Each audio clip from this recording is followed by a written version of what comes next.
Maleifua mai Samoa, maleifua ngalelei au Setalia, tai au manuia New Zealand, au auli matangofie le malo tele o Amerika manisi ta fale lalolangi o mafuta mai le mamalo o Samoa, le tai au manino, le tai au totoa, le tai au matangofie.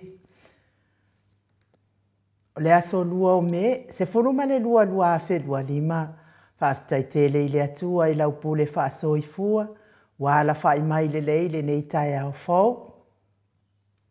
Whaftai fo i le soifua tulu i le mamalua le atunu ua e meise le malosi.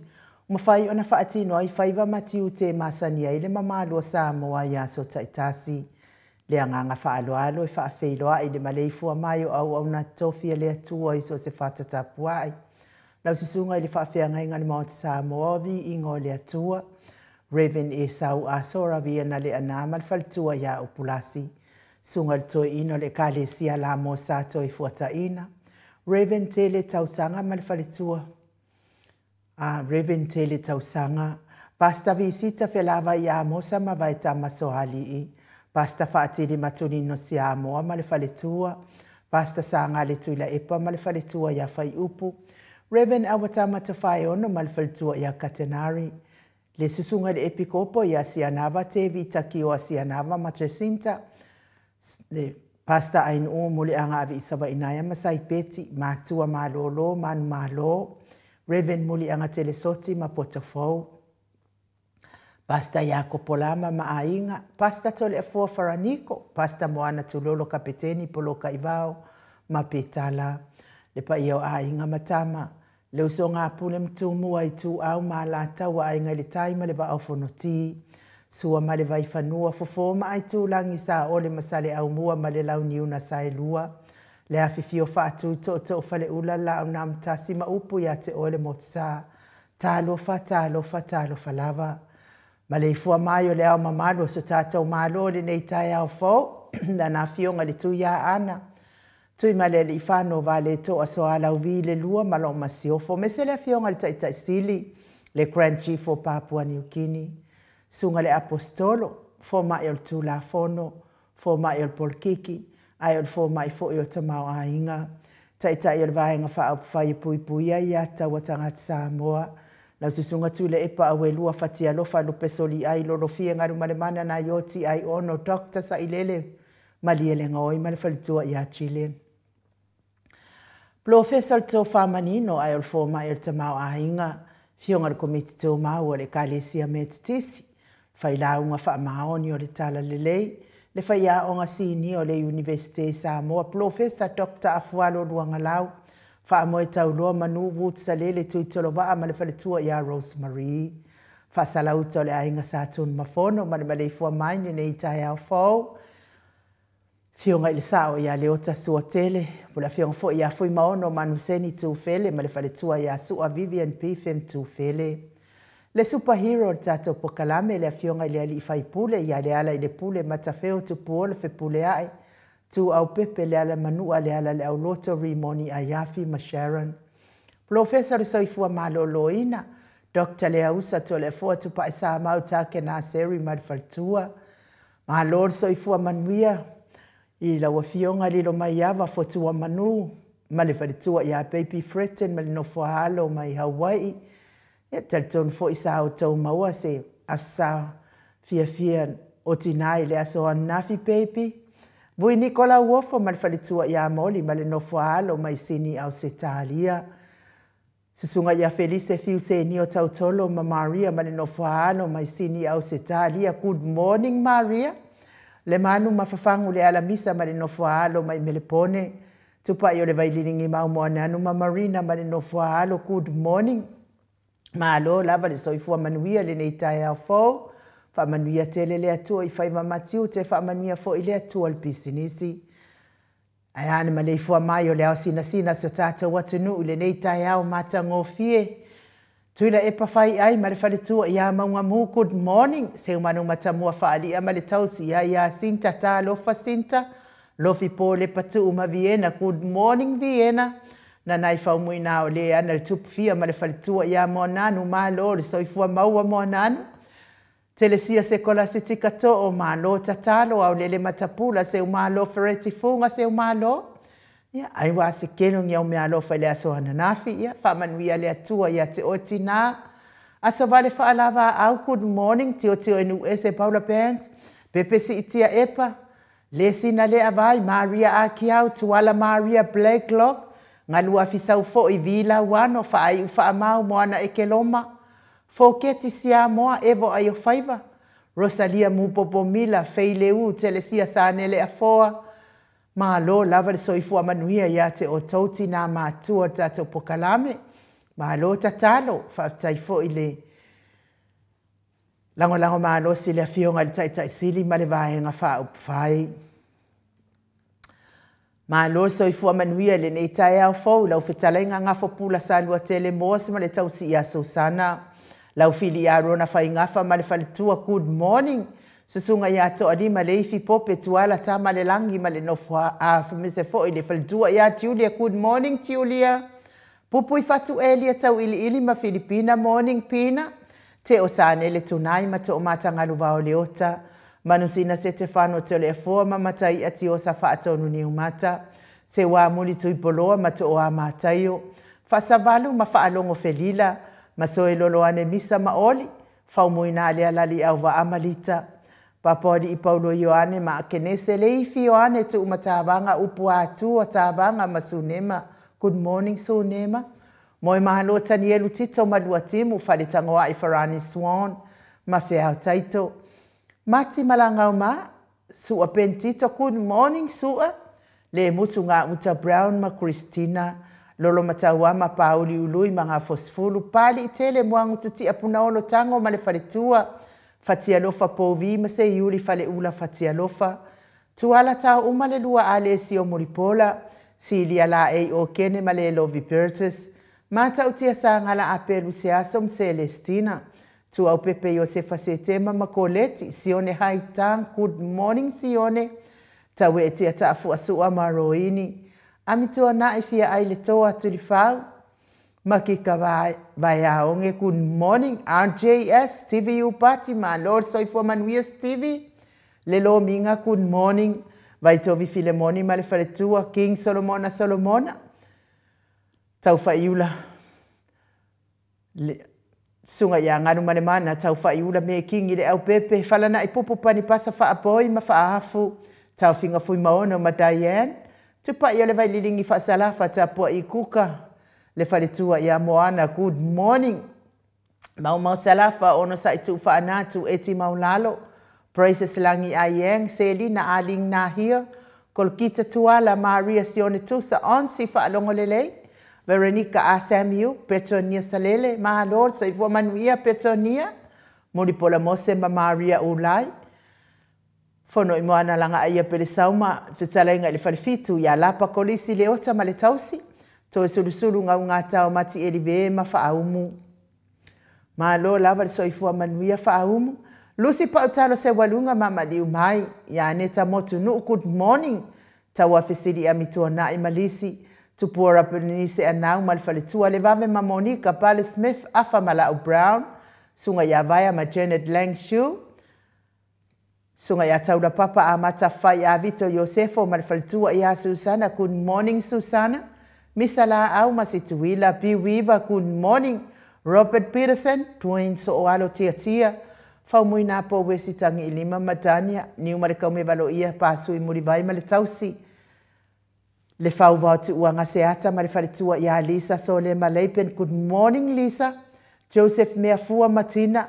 Tateo fatia lofa. Unasa vaina lepa Kay Jelson Kuka malefalitua. Mainu woti. Fau muina se fosione ma Alabama. Mika muripola ma Filomena. Nganga eolo toni taleni ma le faletua. Papa Sama, good morning Papa.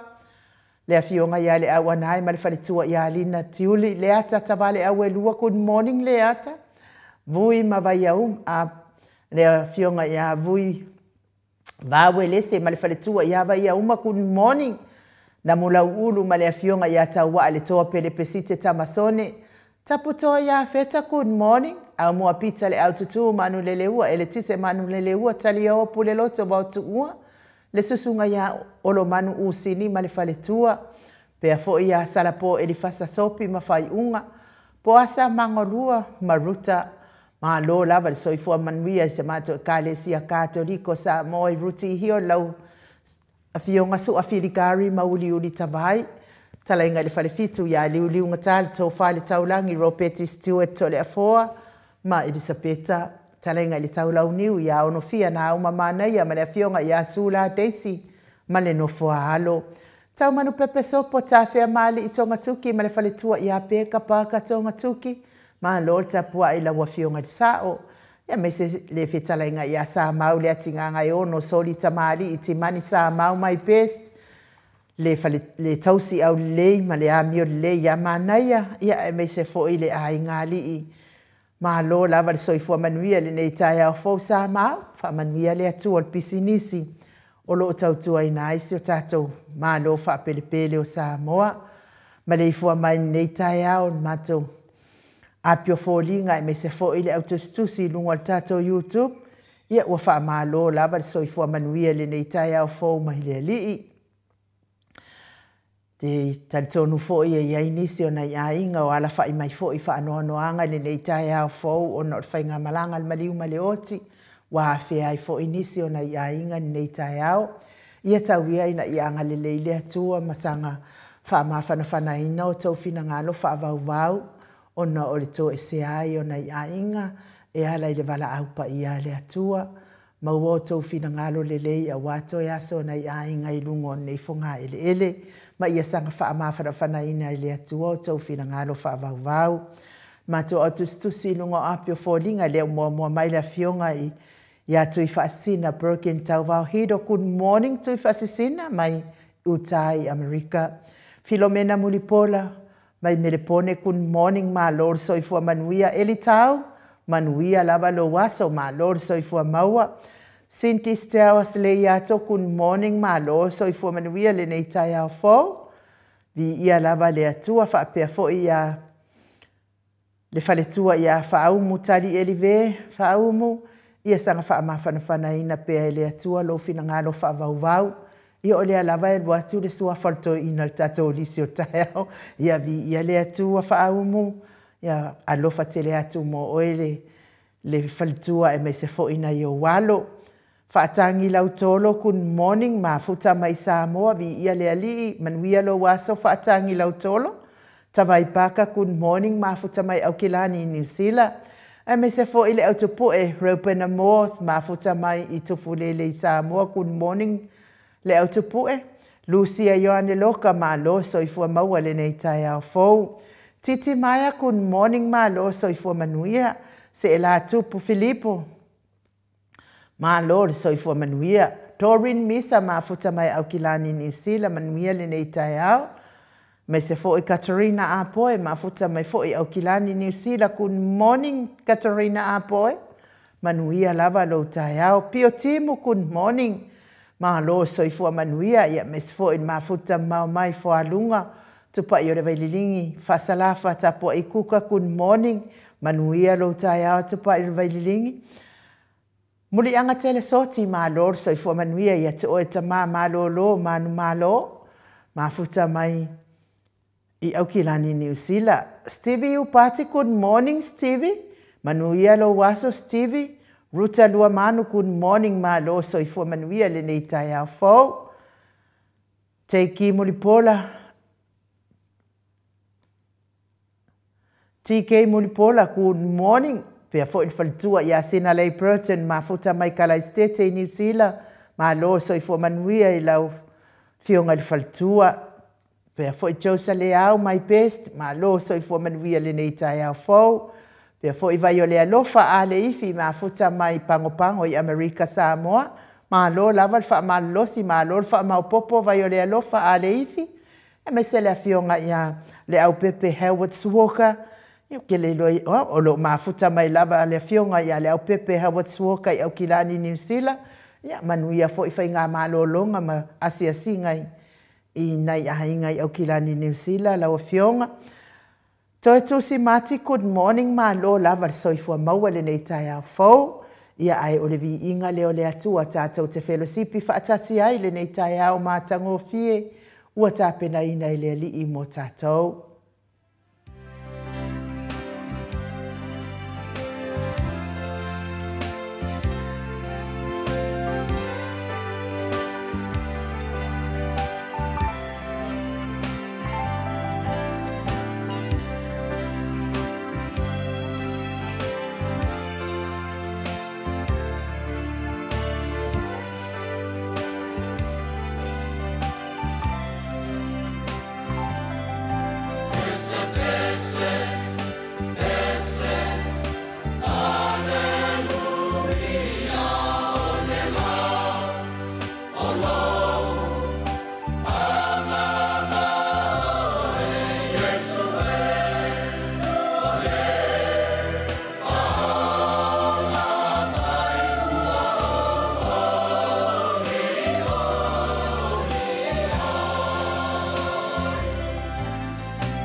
Luas fulumale valang minute uat.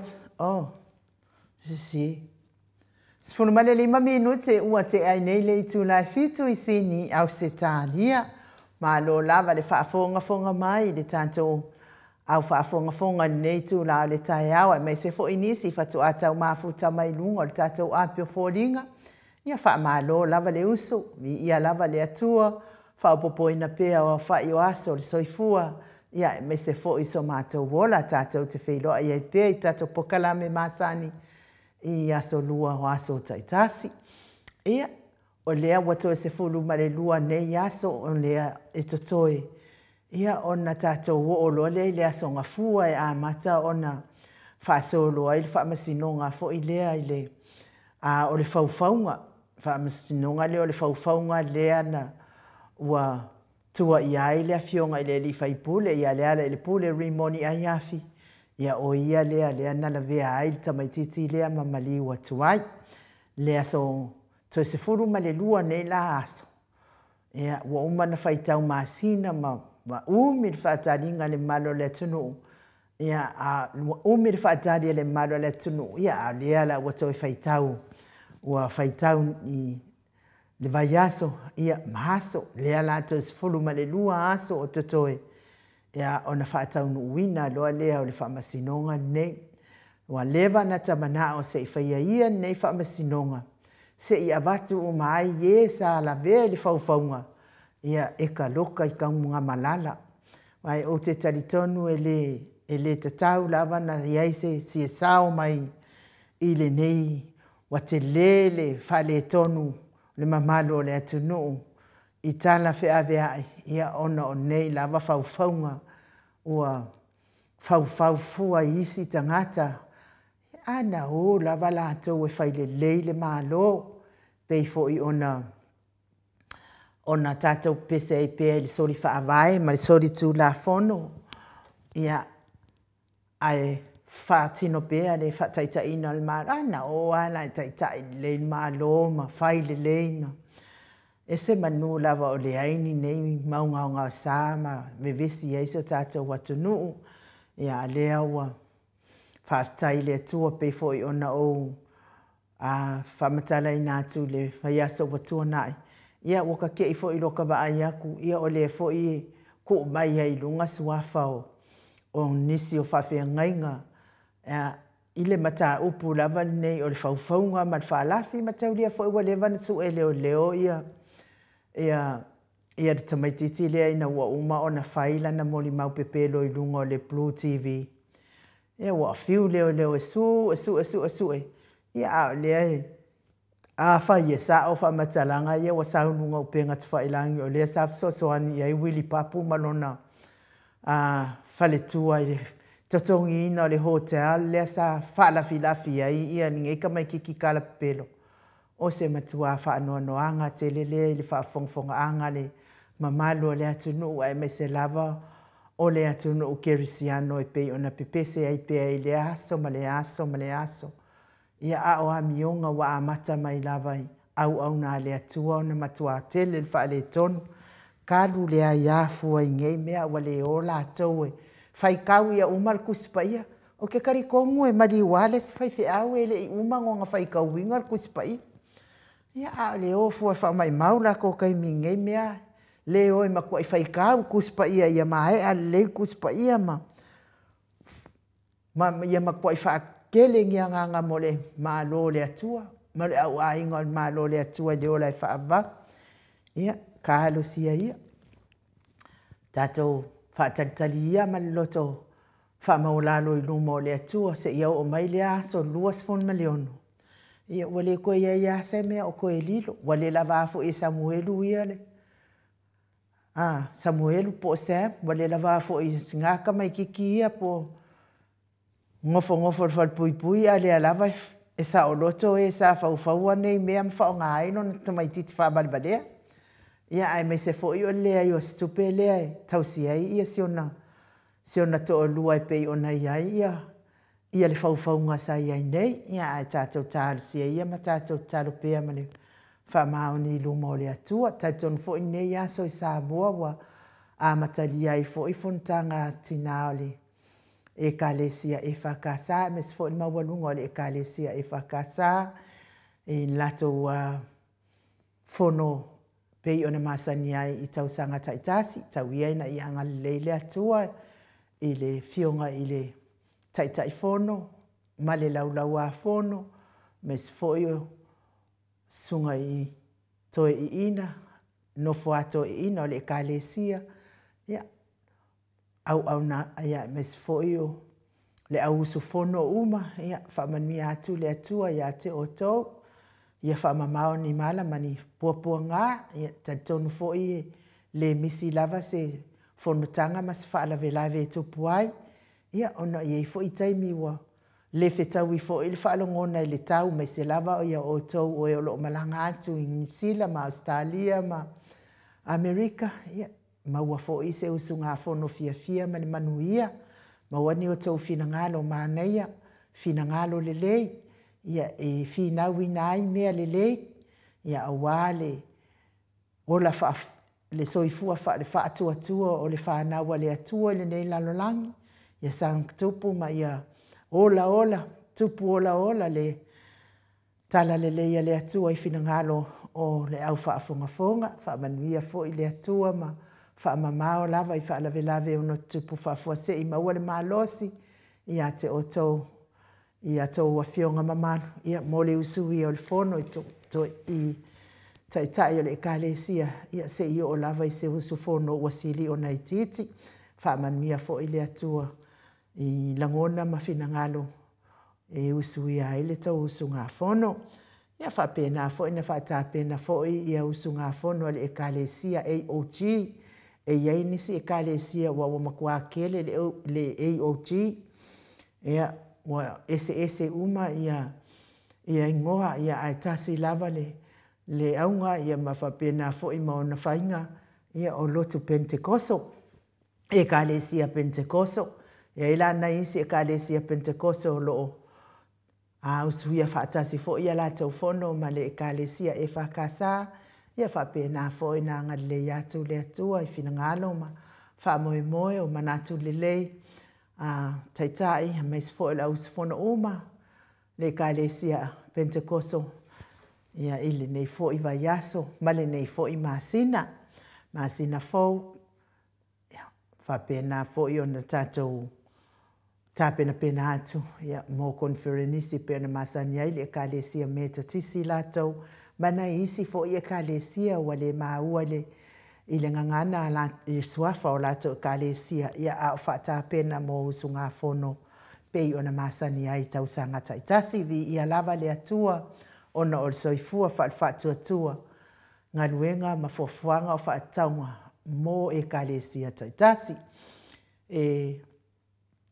Moli atu fo i nei tai au fau i alo whaanga mo le soifua ngase o le mamalo le atunu i le tau mia i le whala efu ma le apulpulu si o tō whanga i so se maota, so se lawa, ai me se lava tonu maota ngase i so se maota ngase o loo tau si ai le soifua ngase loo tau mia i fo i le whala efu ma apulpulu si o tō whanga, ia whaamanuia le atua ia te o tau tamatina o uso o tuangane, ai me se lava nai whanau pele, a vea ia tonga fitinga ali ima tamaita i tau si soifua o ala o whaamanianga le atua, malana whaamalolonga i o tau tino ngase, ai a vea musika ne i ala atas whaafia loto e ave ese ai fo i nisi whaafi tauli, a me se fo i o nisi o mawhatianga o le tino, le soifua matua le malo le atunu e wo ovatu ma le fitus furu tau sanga le soifua, tau ia ina ianga le leile atua, ma sanga whamanuia ia te o tau mfua i atun ma losi a meise lava le fia tino ma lolo ina, ma futai mana i tau whanau a inga pele wo mai masani, meise lava le tua a o le talenga ia moe ma lo tani elu tito ma lua timu, ia le tamama tua, ia lauano, ia tauia ina ianga le ia tu le atua, timu i sio tua a, maua pēr soifua malolo ina, ia vi ia i le atua ina iaso o tatoi o lona soifua, ua pula la ngoto foila na whainga malanga, ile nei fo i lalolangi pe ona tātou nofo mau mawai. A o le vi inga le o le atua mātou te asiasi atuai a te o tau mātua mātua i maota malawa. Mes fo i maota o lo tau si ai te lo soifua matua o tau mātua mātua. Ia ai mai se lava le tau mia i le whala efu ma le apupulsi o tau whanga o nise o le mamalo le atunu.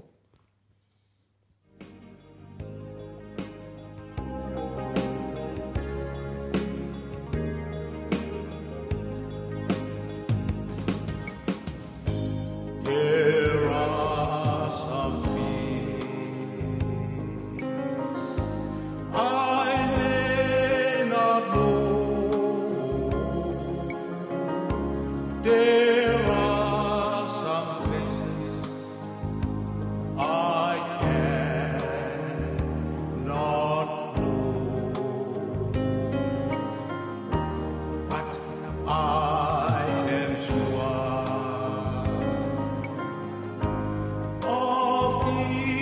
one thing,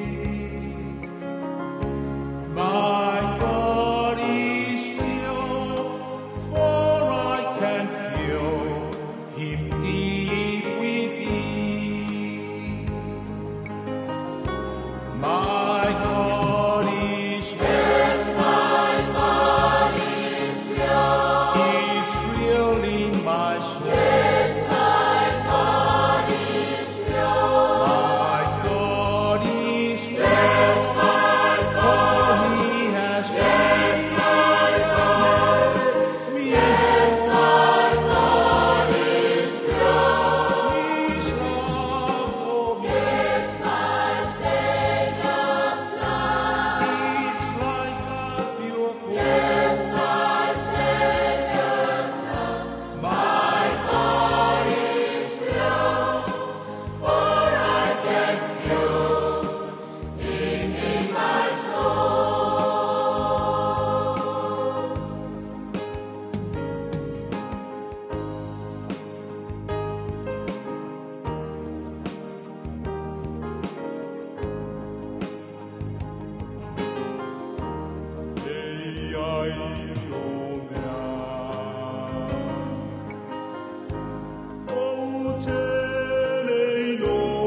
Malo lava le whaafonga mai, moni le vi ingo le atua, e moni lava le atua lea tātou te tapu ai ai, taui ai na ianga le lei, wha ina o na au, i o tau ta o tonga ti ngā o le nei tai au, me se fo i soifua matua le mamalo le atunu, whaafia ina pea o tau tama matina matua, sai fo i male, nei fo i soifua ua o iai o tau, levi inga sa tāpena ina e le whawhiangainga le kālesia aso fitu mai whasi to tai, peo na o tau whaafonga mai ai vai. Anga whaapea o ma whawhiangainga le kālesia. Oi, usu vivi inga o le atua, ma fatu vi inga o le atua. Oka, ai la wase mana ia. Ia e whaafonga mai ia ina i whaasila silanga o tau no mai tātou ofisa. Ia wā lava le whaamau popoina o tātou tusi lulu. Ia e me se fo i whaamau popoina o tātou mafutanga i tu malo taitasi. E whaasila sila. O le whaasila silanga mafutanga lango HRPP Wellington i New Zealand. Whataia i maunga o ao pa ia Samoa. O oe o le ao mamala. I le whaasunga o ao ma le atu folasa. A wale susu o le au whai ngaruenga pa ia le atua i so o se whata whai taulanga. Le whala lele o tupu matamali i aitainane le whala le se e o whale upolu o tō whinga. Pa ia a watu mua mapule i tu au maa la taua ainga i le tai ma le wa o whanoti. A fio le nofo a ma opu ma le mamalu i le whale anga fulu. A fio le nofo a whaatui ma le mamalu i le tauto o to o ma upu i le manua tele. O upa ia Samoa mai le malai tele o tō whinga se ia pa ia ele sa o tonu mai pea. Matapa au e tausi ele ala taua tulou lava. Ai wha sino tonu le nei wha asila silanga i le mafutanga langolango le HRPP Wellington mai la tau uma e fia a wai. E whaia le tātou whailoa inga, tātou whono, i le aso whareile luas whunu ma le tōlua me i le i tūlai ono i le afiafi, i le tuatusi o le numera iwa, ka Pony Grove i Borirua. Ma tā upo le whono, o le whaamau popoina o urutusi ma se leni o le tātou lulu wa mai a ona tutongi, ma nisi ma tā upo e fia mawai se finangalo o le tātou mafutanga. Tari tonu o le a tātou wheloa i le aso e momoli atu ai e le atua lo tau soifua ma so mātou wola. A mana o i sautusi lulu, whaafso ta i mai. Ma tā anga, sulunga, tā iti, o le taita i whono i le numera o le olua tasi lua, iwa whaatasi o. Po le sui taita i whono, ia nanai ma lo pele sauma, le olua lua, o tasilima, iwa tolu lua wha. O le whailautusi a Margaret Palepoi i le olua tasi, o fituvalu, tasi lua wha. Le susunga i le teutupe i a lua manuwae, me leisia tino i le olua tasi, o valulua, iwa valulima, ma lo wha alo alo tele whaafitai. Mafutanga HRPP Kalaistete, le a whaia fo i le tau mafutanga i le aso luas funu ma le whao me le i tūlai ono i le afiafi i le nofoanga tolus funu ma le ono Nancy Avenue of Innes Road i Kalaistete. Whaafso ta i stena lei proten le autostusi o le mafutanga lea i le olua lua, ono wha ono, iwa malu lima wha. Ia me se fo i pe awha i ele i whaataua sautusi lulu. Whaafso ta i ei numera na le fionga i whalautusi a stena lei proten a o tau oe o lo alana mpapa au i Dunedin, whaafso ta i le fionga ia awha masanga. O Aukilani i New Zealand, le main supporters Aukilani, whaafso ta i nunu whaasina ke pawa, i le o lua tasi, lua o valu, iwa whalua o mo sautusi lulu. Queenselani, lapa kolisi leota, le o whalua o tonu fitulima, o iwa walu po le fionga fo il faltua le failautusi a Brenda Mawingoa o whavalu o valuono whali malima. Pango i Amerika Samoa, whaafso ta i Margarita Lavasi Smith po pese tātia, ma vai o le alofa a leifi, numera nei o le a whongai nātu, numera mo mua lua lima lua, 5525 lesi numera 252 madutasi 55 ma le numera monmoli o le 272 tasi fitu o iva ia malo faano al tele faaftai ia tatou ofisa nei sini au setalia faafsotai mai pea le afionga te paufasina le o faafafitu lua tolu fitu lima pe afai e toe fia faatau sautusi fai fo ia le imaua lava sautusi a o e te fia faafongafonga mai po kalame le maot Samoa vi ingo le atua ai e te alofa fo i le i te APP ia faatau sautusi lo tele pea tatou tusi toe lua vai aso ia ona faamutaina leo fo i leo nei meo lulu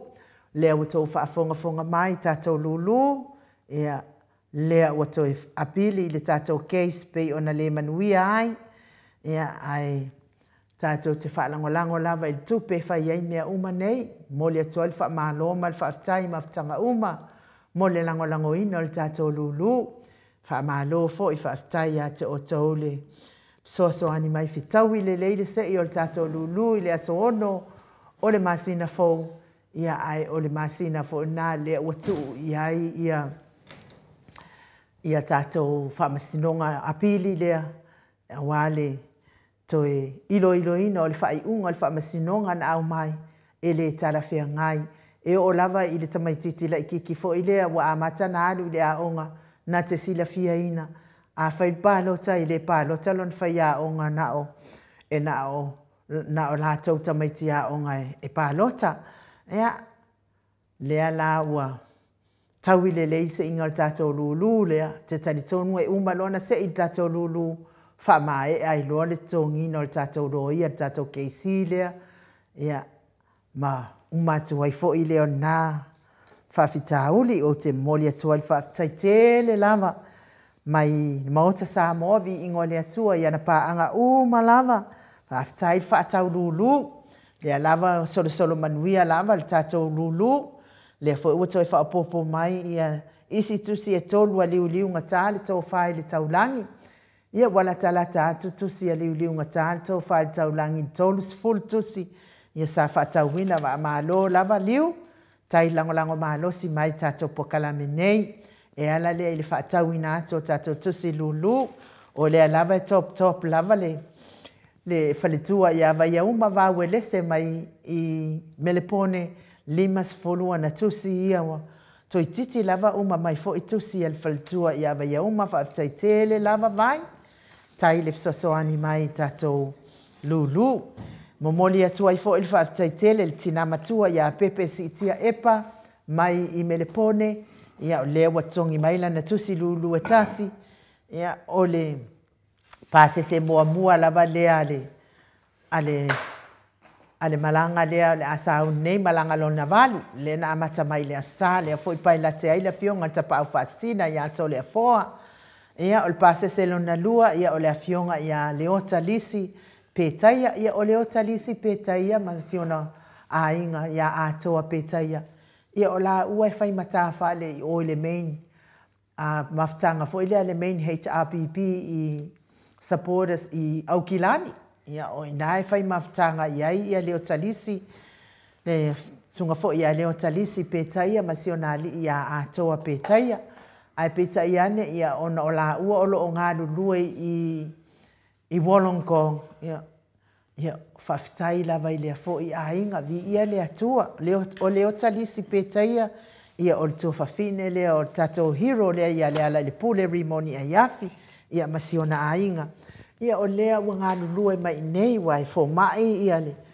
le susunga ia leo talisi ia a siona ainga e lo ia lea la ua ngā lulue mai i Wollongong ua maua atu la tusi fo i lea ua manao mia atu i au se talia i pitonu lea mātou i Wollongong o lea la ngā lulue ai e whaafonga mai lava i tatou pokalame ma lofa mai tatou waa ia o la ua fai mta whare ia ngā i New Zealand wa o la ua au mau New Zealand lea la ua tutu mai fo i o la au ma o la tau au e sosoani ai tatou pepa lulu le u whaatau la pepa lulu se lau tā lavi ia lava le atua whamanuia le atua la ua fionga atoa petaia ia e me se fo i se o whaltua le sunga ia le o talisi ia maua pea le lua malosi ia mfa ato atu fo ia le atua le poto ma le malama faaogāina ai taleni na mai le tua e aogā mo le mamalu le atunuu auā le soifua malōlōina ia ai mai se foʻi nisi ua kele le amio faavalevalea i luga ma ua saisaitia ai tulafono ia ai mai se tele lava galuega lelei e faia tautua ai le malo le atunuu viia le atua ona o lua ma le lua tautua i le atunuu ia faapea foʻi ia se auō lea ia lau ia o lea ua tusi ia afa lua pepa lea u toe faapoopo mai o lau e mafuta mai i Queenselani lea foʻi ua toe faapopo mai le latusi e tasi e saga fesoasoani ai pea i le tatou lulū ia viia lava le atua faafetaitele touaga lelei mai nei lulū tai foʻi faamaopopo ia me se tatou e leʻi togia tatou pepa lulū lea ua tou faafoga i nai faasilasilaga mai nai o tou mafutaga i tou taʻitaʻi ia utagia mai ia faasilasilaga ia ma ono saʻi toe pau lava nei o lenei foʻi mea tatou te alo i ai ia ona tatou malōlō faalelē ia lea leai masitoe a pole ia ae faalagolago foʻi ma i Samoa po le a le isi laasaga tatou o le a fai o tatou e faalagolago i le manaʻoga e mai Samoa ia ae faamalolosi tatou lulū ia lea lava ua vaai ata o taʻulelei e le tatou lulū o te fiafia lava ma o mimita i le lulū lea le tatou lea fainei a o vavaai atu i le solosolo lelei o le pepa lulū o le Mount Samoa viiga o le atua ia ona o mimita i lava lea ma o faafetai le atua o te talitonu e matuaʻi sikuea lava le tatou lulū talosia ae maua uma i nei le Mount Samoa viiga o le atua ia faailoga o le tatou lulū ia ona mai loa lea o le tatou polofiki mai lalo iā sina i le mafutaga HRPP Kleistete ia me se foʻi le mafutaga le HRPP Wellington ia ma le mafutaga tele i Aukilani ma faapena foʻi ma le Blue Heart i Aukilani ia ae me se la o Samoa i la uaʻu lava ia faitau faalemāfaufau i mea tauseleni lea ua te vavaai atu o le matuaʻi faamanuiaina lava o le tatou lulū viia ai le atua ai lava e silasila mai tamā i le lagi ia e toe apili foʻi e le HRPP le faamasinoga e lē fetau i le faaiʻuga ia maalua iā tupe kalofai se HRPP ia lea lau te vavaai atu ai le solosolo lelei o le faatauina o le tatou lulū talesia ia te oe te leʻi ulufia lava louagaga alofa i le lulū a le HRPP ia atasi lava saupepa pe o le toʻatē leo nai tamā ma tinā matua ia faafetai le lagolago i le tatou HRPP ma faamasinoga o tatou feagai na tatou faamasino mai lava le lua afe lua tasi ia o lenei lava ua lualima lea lava e ave lava tatou faamasinoga le vaega lea ma tatou manu mālō mai ai lea ua mafuta mai le tatou fai manu taeao fioga i le tapaʻau faasina iā tole afoa le agaga faaloalo tole afoa ua e aku umaga u faasaga faapea le fo o koe faasaga faapea ia viia le atua malo le soifua manuia i laua fioga le tuiā ana ave aumalaga tama faasausau a le itumālō o le na tuuina atu i ai ia o le tonu mai pea le faaululuga o le aiga sa tonu mafono se foʻi lau talaiga i le laulu o le taulauneu ia ai o le presidente o le ekalesia katoliko Samoa i Rutihi ona malo le soifua maua tole afoa Maro foi soifua ma le langi manuia i le nei whaitaeo ma tangofia le lofa ma le angalei o le tātou tapa au sidi le langi. Ni matua foi se whamtalanga i ua mua pena o whatulau le fio le nganga pa ia i le tātou mawhtanga nei taeao. Whaftai Yesu. Bi ia le ali. Le nganga le nā ainu whina le maua pēi tātou i taeao te tasi umalava, tātou te mafutai, tātou te mafuta whatasi ma le nganga o le atua. Ia tātou loto tele. E ulawa na whaaleanga me le while e tātou i o tātou manatu ma tātou langona a me se fori tātou whatasinga. E lea whaina lea e te talitonu lava o le mea sin na tāua ia iai le tua mai tātou. Ia peru tūlanga le nā whina le ua mai whatalofa mai nei. A woso mai lava le mawhawhau whiwhia sula le lofa malanga le o le Ia tua. le ali. Wa me uma tātou te whaia.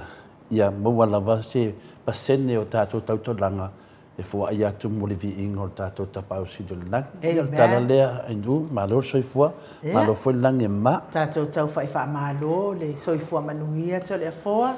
Ia le fo wa tele ia vaenga o tātou pokalame wa umon whatau uina le taiao. Ia mwhata tali atu ai pēr tātou malo taiao. Ia o te talitonu tamati nā uso mtongane. Ia mes foi whaafonga anga le malo le atunu. Ia o le taimi o le tātou malo taiao. Tātou te whanau manua tua i le atua wa foi se tufa anga mo tātou. Ia e tauto o luai nai lo waso le nei taiao ma sanga pui ai pe lo waso mai le oso fa inga le ali o le lalolangi man to le foa manuia lava le malu taiao lo fionga tapau fasina fa taida vain u mo le avanoa e fa pena fo e na fa tau o fo se tasio vainga taua i tatu maftanga e misi lava pe tatu tata noa foi e vinga foi i le a fionga pa ia le atua o le nei la aso o le aso suma tolu masina lima, lua whelua suma lima, o le a whaamawina i foli nei maru whalanganga a wā foli tātou savalinga.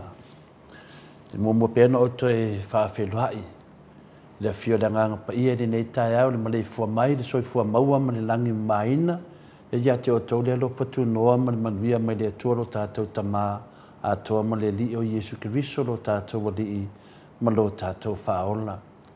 O le tātou tusi pai taula nei tai au, mo mele tusi o Isaia, lona mtau pa lima su mele iwa fai tawina le fai pumua ma le lua fa mule ainu. Whauta, e le i whaapupuina le ao le alii ia le ma whaola. E le tutuli fo iyo na talinga ia le ma whaafofonga.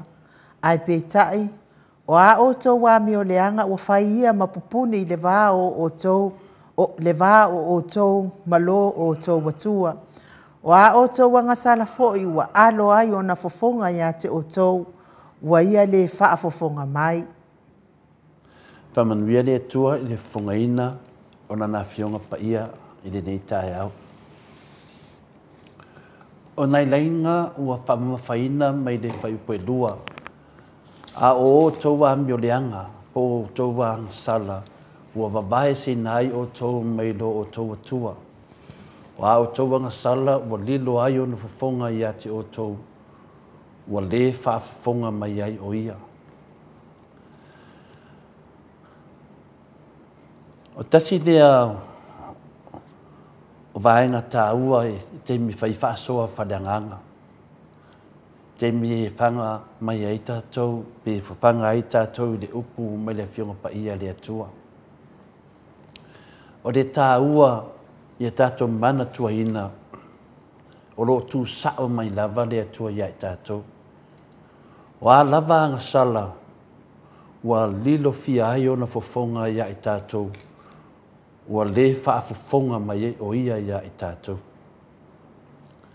A tātou liu ma whaavasenga ma mawhauwhau le tātou ngangana, e ofi ei nei whaupunga i tu tono o tātou loto, mō tātou mawhauwhau, i o lo sao whai e sisi vaenga tā ua, e hau pēo no tātou manatua, a wale tātou savaringa. Awane a vea ma mea, o le a tātou whaavai ai, lo i eide whi au tā ua, ma le mea lofa tu sa o le atua, ia i tātou.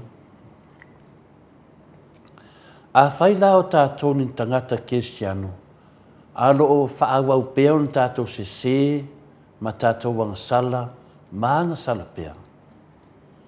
Whaamata o le a vele ma mea o le a li liu e se aile e tua mai tātou. E a fuafua i le fofonga ina o na fionga di nei tai au. E le ai manino mai lava, o a o tau sala, o lilo ai o na fofonga. Ua le whaafofonga mai ai o ia i tātou. Alawa i ere pesidi i tātou. A whaila o tātou o loo whaawau pēa o tātou se, whaawau pēa o tātou wanga sala, ma mea li lei tātou te whaia. Whaamata o le a avea lea ma mea o le a li liu e se aile tua mai tātou. Ta mamatina ia e te loa e tofu a tātou maritari. Wa loa na tō malamalama i le whai vaenga o le fionga pa ia le atua. Ma ana saunuanga mo i tātou. Au nei tai au. Ua tō e maili nei tātou pu. I tō e lui ai tātou po hani tātou tari. Ia tari lava oe ia. Wa lava lau si da fia. Ao se manatu o le tātou whaasoa le nei tai au. E moni le lehi o le anga sala o le atu wai se pupuni i le vau i tātou ma le atua. Ma vea i ma mea o le awa vai se i nei tātou ma le atua. Ai mese le maftanga o lo fina ngalo le atua i tātou mafuta i pia mai. Le angsala lea mo tātou tara noa ai. O le a pupuni ai. Pe tu wai se pupuni i le vau i tātou ma le atua. Ma vai se i nei tātou ma le atua. Ar fina ngalo le atua ia tātou whaatasi pia. Whawhena whai le mea. Lea laua whetalai mai ele fionga pa ia le atua i a tātou ne tai au. Ao tō ami o leanga anga sala ua wawai sinai o tō mailo o tō atua. O ao tō anga sala ua lilo ai o na wafonga i ate o tō. Ua le whaafofonga mai o ia. O le mea moni lava, e re whapea o le a vea le tātou anga sala, ma nei mea, o le a musu ai le atua e whaise mea mo i tātou, tasi le mea i a tātou manatua. Tasi le mea i a whaalata lata i a te oe, i ma whaina e mate ina. E re whapea na o tātou anga sala, o na whapea le wa musu ai le atua e whaise mea mo i tātou, e le ai. O le mea moni lava ma le whamaoni, e whina ngalo le tua i a tātou toe fo i atu i a te ia, ma toe fua tai le tātou mawhtanga mai. I nei ese o tātou mawhauwhaunga. A le whina ngalo nā le tua. O le whina ngalo le tua ma le mea moni, o lona whina ngalo i a tātou toe fo i atu i a te ia, ma toe fua tai le mawhtanga mai. E tā pena le tua, e sa unia le tua me uma. E whawhangu ai. Ma o mai se tātou awala i maua e tātou le salamo. O le vesini la, e whape whea na whai lea tua lea mea. O le au mai lea lea tua o i tātou i le salamo. Ia wai roa le tali. Ai o te tali tonu, o nisi teimi e na o le pau lava lea o le awala e mawhaia lea tua o na whaia i le mea lea. O le whaia lea o ni mea e matua tumo i tātou le whanua noa. O isi teimi whape nā whaingo le mea.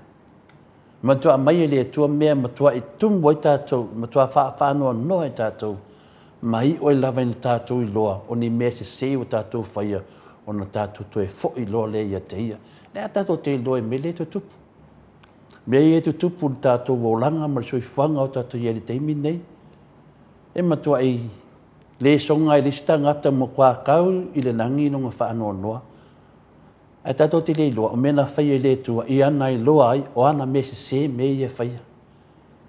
Le tātou te loa me le tu tupu ni tātou atu nuu le teimi nei. Nā o mea whaanoa noa. Matala whaanoa noa. Au nā mea o mea ta pena le tua. I ma whaia un tātou loa, me se mang salo tātou whaia, ma tātou tue fōi ai a te ia. Me lea, e lo loto le poto le tua e sua ngā tāna wala. O nisi temi, ne te whaalia mai ilo nā lofa e ala i le file mu. E tu salava po lea le tātou lea ngā waa, ai onona whina ngalo i a tātou i loa, lona le lei. Isi teime mai le tua le awala file mu. E tu salava pe tātou te le maule na awala, ale whina ngalo le atua, i a tātou i loa o ia, o le atua le lei, o le atua lofa, o le atua whamangalo. A tātou mawhawhaula i mea tu tupu i tu tonu o tātou ainga ma au ainga. Pe iei se tasi ua se matua ina ni mea leanga wana whaia. Le tupu, tonu o tātou ainga. E se tangata we se me whale tonu, wa in musia, wa le whiwhia le au ahinga. Ia o tātou i loa, e leia ma se mea ma whaia na suia le nā mea. A o lea wo o mai se pāpupuni i le vā o le nā tangata ma lisi vahenga o le ainga. E ua tū e le vā le pupungi lea, wa le mawhai aimso o tai tātou ma lisi fui uso a tangata tono o le ainga. Wa mo tu sia lana mawhtanga. Pau lava le awala e toi whaafusia ai o le tau atu lea o le angasala ma o le atu mo se whaamangalonga. Whaapenao tātou whai. Wa ale mo le mena e le mo se sotanga. Ai le whaatanga ina le angasala e o le vā oe ma le atua, e le hai. E alofa le atua i ati oe. Le ana mali wa Yesu Kiriso e abe ese o tātou angasala. Ai peitai. Pe a tātou whaia le angasala e ta tau o na tātou tau atu ma sa ili le whaamangalonga le atua i taimi umanafa. O le omi e te angasala ai o le telefo i lea o le fia o le tia apolo. Ta māma tina, i le tātou malu, whale ngangana ne te hau, whaftai tele lewa le whaafonga mai, whamanuia le atua le tau waso, whaaloa le tau woloma le tau soifua, ia mafuta pēr manai whanau, whamanuia i a te tātou, whamanuia wha iuso mtu whaafine, fia, tātou te fitu wha i le whionga pa ia le atua, manuia ne yasu, whaftai e nuu mo le avanoa. Malo, tai lau whionga le tapa au whaasina tole a fōa, mo le tātou malu tai au, di ia fo i le atua i lana upu pe ona whaalongolongo i nei tai au, ia o te tari tonu, o le mafua anga tonu lea, o le whaafonga mai o le atua, ia ma le tali mai le atua, tele o mana onga tu ina atu i ona luma, ia ona ua pupuni ona, alo ona fufonga e whaafonga mai, i le kele lava o le angasala la tau e whaipea i le aso mo le aso, ia talisia ia tamati nā, o so o tuangane, ia aua tau e whaia tātou angasala, ia tātou mawhau pea i le atua malana wha o le tanga, ia ona tali mai lea i tatalo i le au noa, ia le atua to le foa, ma walo malo si e wale upo le li, le pese lea salani ai lea fionga pa ia le atua pe ona tātou whaafonga ai nei tai au, whaanga solo pea le tātou pokalame pe ona masani ai tai au taitasi.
Ia lea fatu atau no mai le fala wa iteleina o le tato malu taiao nei taiao o a tato wanga sala wa alo ai fofonga o le atua ma le faafonga anga mai a te tato a fai e ino le atua i le anga sala o lona winga ia tato i loa lelei e le fia le atua pe a fai tato te anga sala o lona winga e tatau ona tato wo ese mai ai ai fo i le atua ona toia lofa mai leo o ia te tatou ma faa fofonga mai ia te tatou faa malolo mai o upo le tusi o le faia le angasala o le polonga lea le angasala ia malo faa ftaitele lava ia te oe ta malolo manu malo ia mo le tatou fala wa iteleina o tatou malu taiao nei taiao ia ua amata ona felelei mai le auaga sala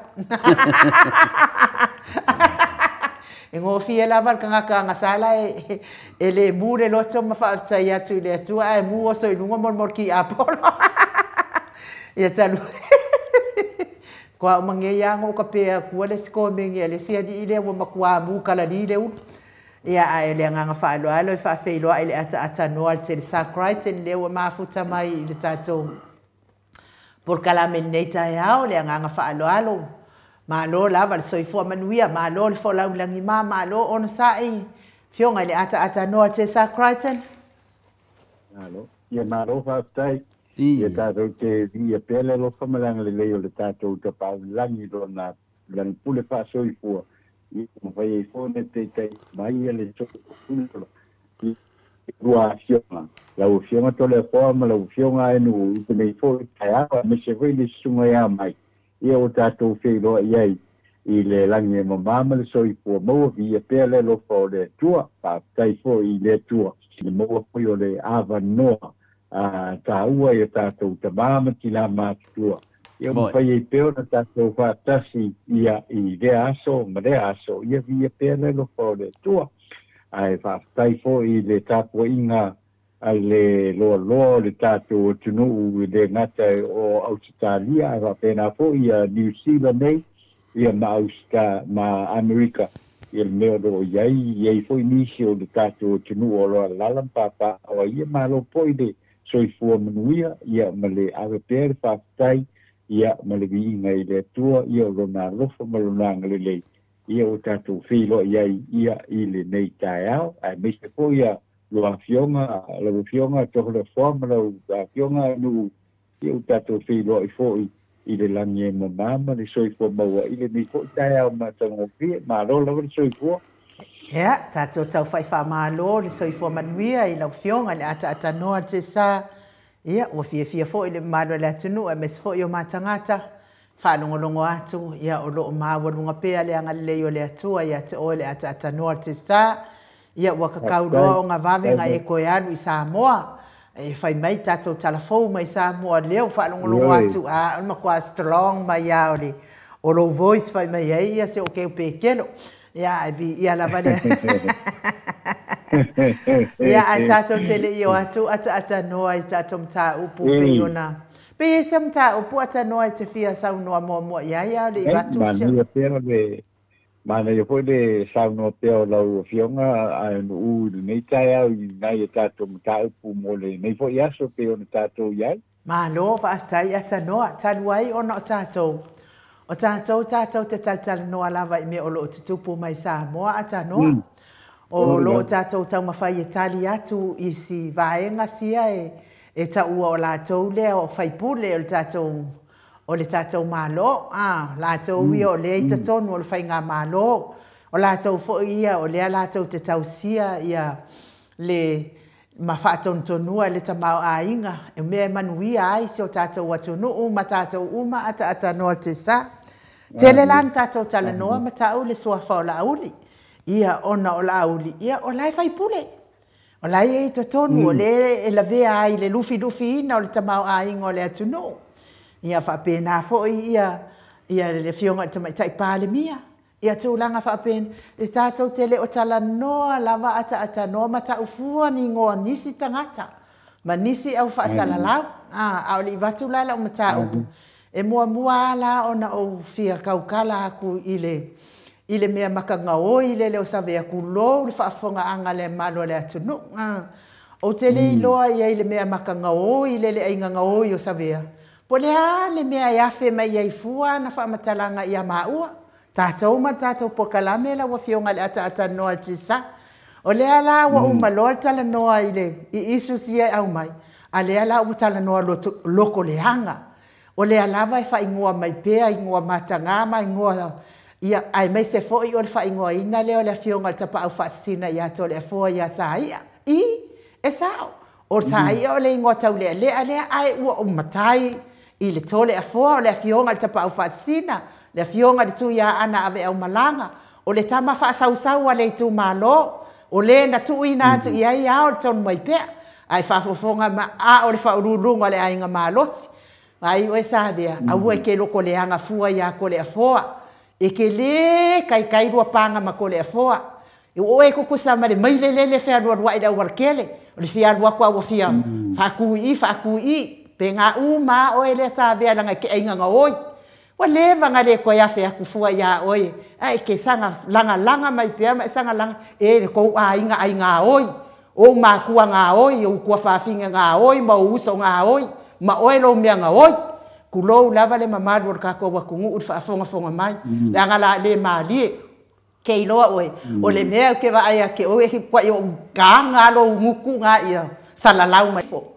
Mai maa ue pe anga whaapeo ke ngofa i ngiusila, wa le vanga e whea rua i le ingia o ngifo, o sasanga i lalo ngifo, lo mianga oi, o maa kua ai ngā oi, o kua whaafinge ngā oi, lo uso ngā oi, le kou a inga ai ngā oi, le ale me ke kaukala mai ai fua o la wa fionga le kaukala o ilinga noa ku le si ku o samala ulu o la ususunga foi o le mali koa aua ke fia kofo lo mea ainga nga oi le ale me ke loko le anga mai ai fua ia ma wa ma fa ingoa mai o ngai ngoa la me ke sanga fa ingoa ai fua ko le fo ia sa ia loko le anga wa umala le ka ngoi isus a wa kala ngoa lo le loko le anga ia nga wo fa ia e ke le kukusa ma ko le fo le mamawa i singi whapenga fo i la ua fionga.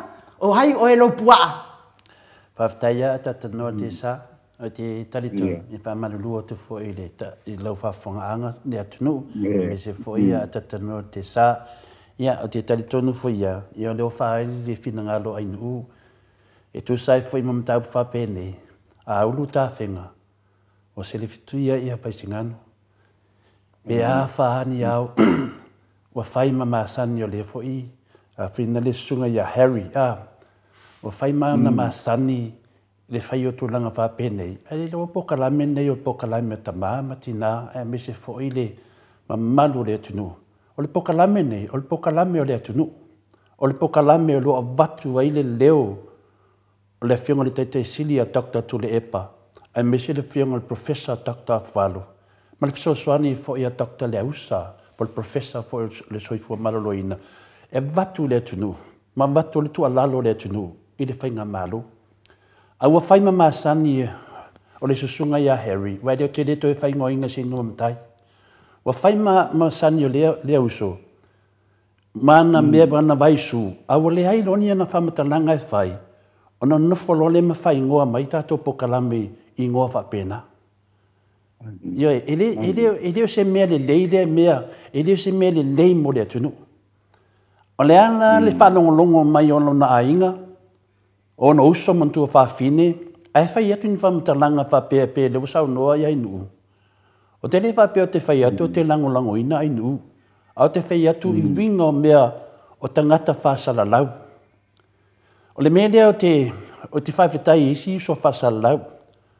Inau, pei whai le sunga ia asiata, tu lau asiata o tauro suafa. E mo i lawa e ti ngā whai te mie e whai whina mā. Ai alona whaaloalo whina le. I lenga le whaafonga tangata. Are sunga lea le li leo o Harry. O pesa na mai su a te tanua. I lona a mio lea. O le lea iloni ana mea whaamatala. Pise ki a polo wina le. E alu li liu mai. E ngalo ia te ia. O le atunu le whaafonga. O le atunu le whaafonga. Mo oman o na ia kipikipia ata. Matu ata matanga i lunga o le pokalame. O mana tu tatou wata whinale, ma whai ai o na sauninga. Ni a whau, ni a so na mawhauwhau. Ni a so na mawhauwhau, ai whai atu se isi ia te ia. Ia ne, o mea mauti nolawa, o le ridea, e ngoi. Se mea le lei se tangata ngoi, ai sau whaina mi o whapena whinale. Ia a fo se si tu whinale. E a maiala na whaasa moa, matulanga whapena, wa pei o ia whina le, o tangata wa malamalama le a. O le tangata le lei, e loa i fua na te whaia. A fulek whare te inga.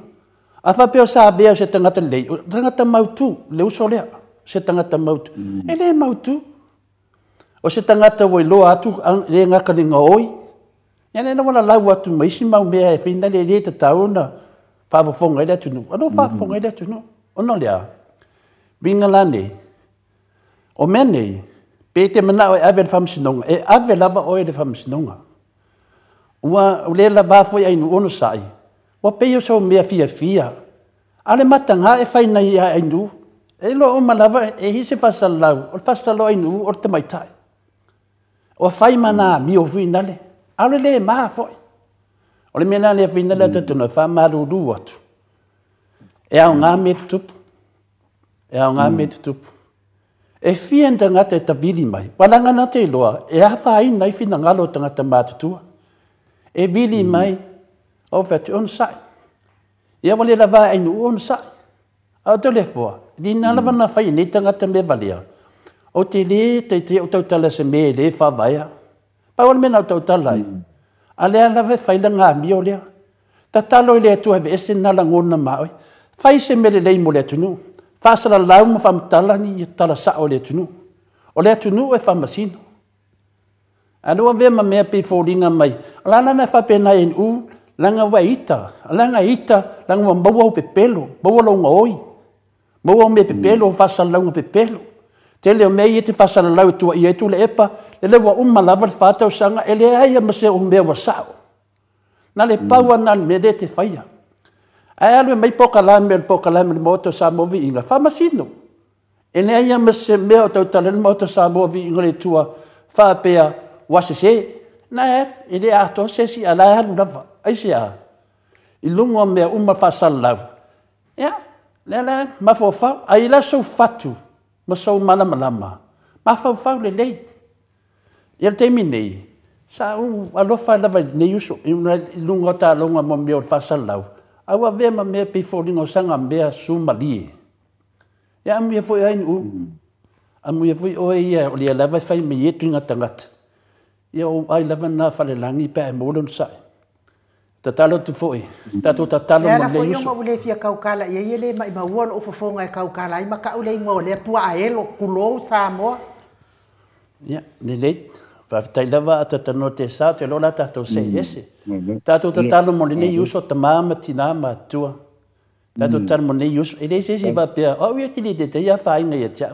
a pe va tu pi mai pe wa mai pe se mai vina le ya me foi u tele tangata e o mai e fia o ya inu e por me fia do ya inu le tangata ona le tu si sa me lo le inu a ro fa yo le me fa ingo mai inu ingo matanga e pela o ai ke ia o anga ia la me ala nga ke fa ia nga ko fa fingi e ki wa a pengi faula inga kulo sa mo ia me ola mo nga ko fa fingi ya tatano ya si et night tu mat fa la ma lo fa tai lava la ufiona toda fa malo le on sa male pa pale po ia I saunoanga wa I le fa que o se te mo ni o fa ia saunoanga le tangata le ne o savea o kanga fo o ke mara malama fo ia savea ai wa fai so o al mele a savea o le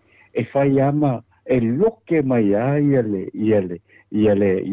le moto sa mo vingo le tu sa o lo sa no ngale na fai to le fo o le tu langa vo le pole ale me o le ale me la galoi ai wa le o ke lo me sa fai sa be mo fo le yaka yen ka kipi mai lungo le porkalane ole it's very unprofessional le ka longa le ka lo ia le kamale o ifo o sabea ia ai ole ni fo kai o ia e kele a foi e kele mau kala mfai in al fa lo allo ile kungu o le fa lo allo il ka ko kungu le fai ko I fa mo kala wa o le ka ko ki lo o ma de la langi o sambo ia me le pai fo ni le ka ko ke mala le ia me le anga ia malonga uso le o ingusila ia o nga ko fa fini ia ele ka ke fa ke kala ia ka ke kala ia o le anga vo le o le nganga o le loko ki ngare e fai fua para ka ko pokalan ai le alunga e fai ni kalo langa pokalan ma fai po le langa pokalan ma dia la ole menga e fai fua la val mo cosa mo vingo le ku na maka mai anga fa le anga mai ia la ofionga ko le forma mai foi mai ngu ia o ia ai le se no fui ko ye you know ole mera lo kilo ia wa ki kilo ia it's more professional ia le afo le mo to sa moving all le tu mai do le mengi ka ka so ia le nika ngaka ale ka ko kilo o ma go ngaka ia ka ngaka da ele ka ko kilo ma a ka kala mi Peo ka vo le leo ia ma kulang va penga. Ale va no longo le como o ia mena le ngai le alwo wa oso o le kio au oso le kio ne le ata no o ma le wo la ve fa wo esa no ata no wo la ve fa wo esa no me le ka o le pala ai Nga we vai e fia oso mai ya ke o le kinga. We vai e ai le mole pala ai.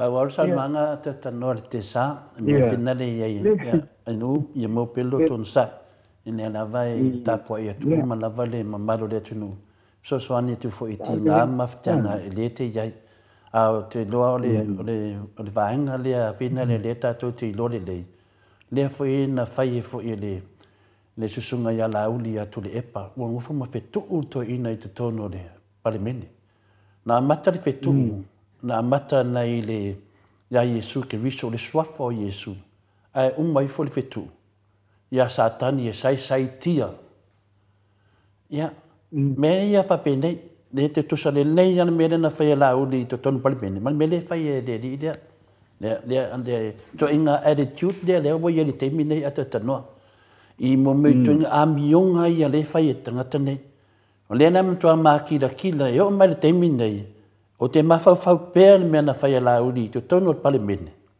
A sao whai le whunga whetalai. O ia, o le whawhonga o le atunu. A sao no ai se tasi te tono pale mene. I se taua loa o le atunu. E ele sunga ia tokta tule epa. E ni upu whapena e whetuu i to tonu.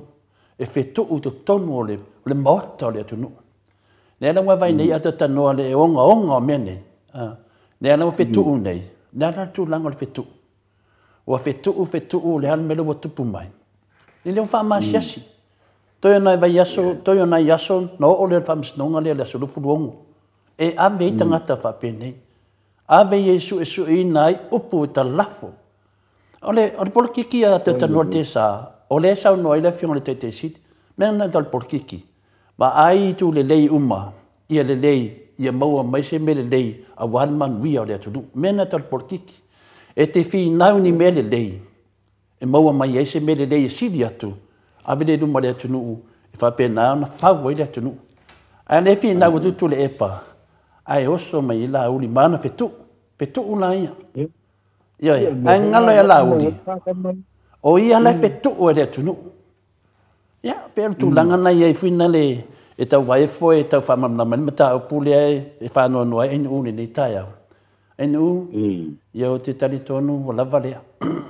O au a ia whina le, o te le tau fia se mea. O au foi o tu langa whatai tai o pokalame, o te le tau fia se mea. Pe a tui loa e au ia. O le eua ti ngare loto ai nu. O le fia fia ai nu. Ke mangao a lava ia mai ke. E kipi mai la ko kalanga le ngai le di le ku I lunga fa la kiki ma fa alwaku se yo ngalango nga fo ila le la ngamele fa mai kia ya fa malulu aku ata no alti sa le ai ngo fi manga o la vai tautala tu le di le nga ya fe so o o ke le fa longo ata no alti sa ele ai la ma se por kalame o ke fa longo ai le nga ke le fi manga o e ki nga lo roto au faika ko por kalame ia ai o le bala au mai fo I ma ka ia wasala sa o fo ina mamalo ale atunu wale la va fo I le fa alongo so ai o ke le kali ia le ala bo kali ia o le kali masangi lava o le ngoi lava I lungo le singa oi ata no te sa na lo fa tai ai no malo fo le onsa malo le vai le onsa fo le nei kai au fo I upu matala o loko nga I pe ia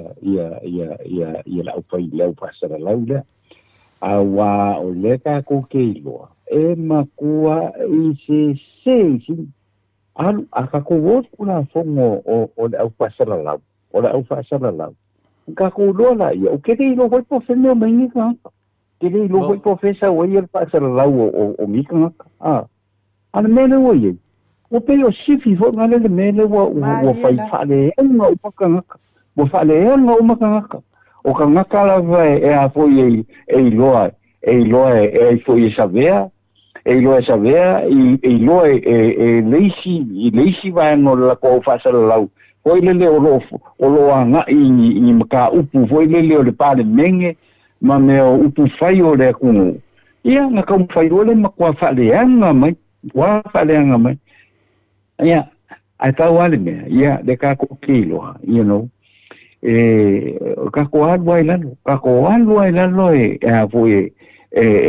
foi o le kule leilenga, na ole fia fo ia le ka mau de la ni la ko le ko inga mele pa wana ngole ko kia e fai e so uma fai e so uma ia le ia mela uri fai e so uma le mela uri ana ko ke reilo ele se me kaukala mai e fua ile e kaukala ile akua ai e se ame lai fai mai makala ngoa ngai e se me la kala ngoa ngai ore kule le lenga o le fo me awan me ka unha fai ave se o mai ya porkiki o fo fai mai ko fa le ngai ka ngaka ia ma ngai ya le fai nga lu nga ka kala ko e dise me ke sa oi fo fa le nga fo ye riska ngaka e se me foi ke sa oi fo ma ave ma foi ma fai kala le mi ngau i le ku ana sa no longo le afoi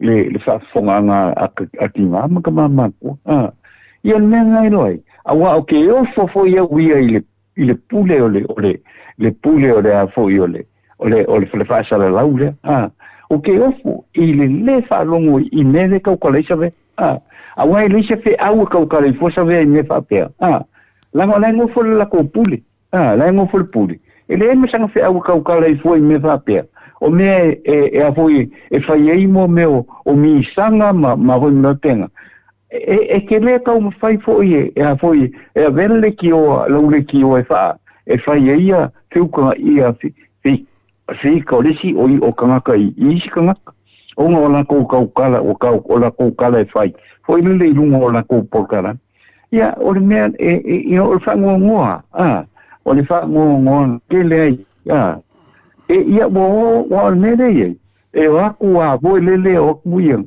ma ka wa kala dia ma so nga fai so fa makalang ai le o fa no le fa fe fin nga lo ka ye isi ka ye e fa no awa uia lo fionga ko le forma kwa lo ko fia fa lungo ia bo me ka kala ni ka wa ka ko ke lo e pelo e se ala e faia olai e faia la el vaenga ala ka ko ke lo e pelo e se ia nala ia fa fetai lava la wa fionga le ata no te sa e o tato o se lo male mata upu me sili le wo umona o tat le ngai le fa tasi le fa lua le fa tolu na mana mai ia tato au langolango ma fai mai I lo le tat ia le fo wa ma lo fo ila ko le wo o kad ala ngala o ke le fia manga o tat le nga o kali lo ia pau ko fa fonga mai lai tat te le fia mana o e misa mangisi lungol por kalame le ata no tisa ai tato o tato mta upo ye la mta upo le ta fia tato vitale no awa o le mea la male le no ko le anga mai ai tato por kalame e la tele maua ia to fa le to fa tatala le ai maua le fionga ta pa fa sina ia malau a fionga ile ata no tisa ia ai me se fo ila wa fionga mamat le mea la le lai onga loko le anga e lau ke le maua ma faufaunga ia nga o lo le ka wai ma ai ola umta upu ata no tisa o le uma ona fa leo le sauno anga le fionga le professor to fa manino ai on fo mai fo yo te mau ainga o fa ali fo il finanga lo le fionga tai sili o le sa va yel tato malo mai tau sanga tele fai pale mia ia ai me se fo ile superhero tato pokala me le ala o mai tato ata noa o te mana ata te tala noa pe ile me le fa mafa mai pe la uli ma le ali ile o toa lupe ono semo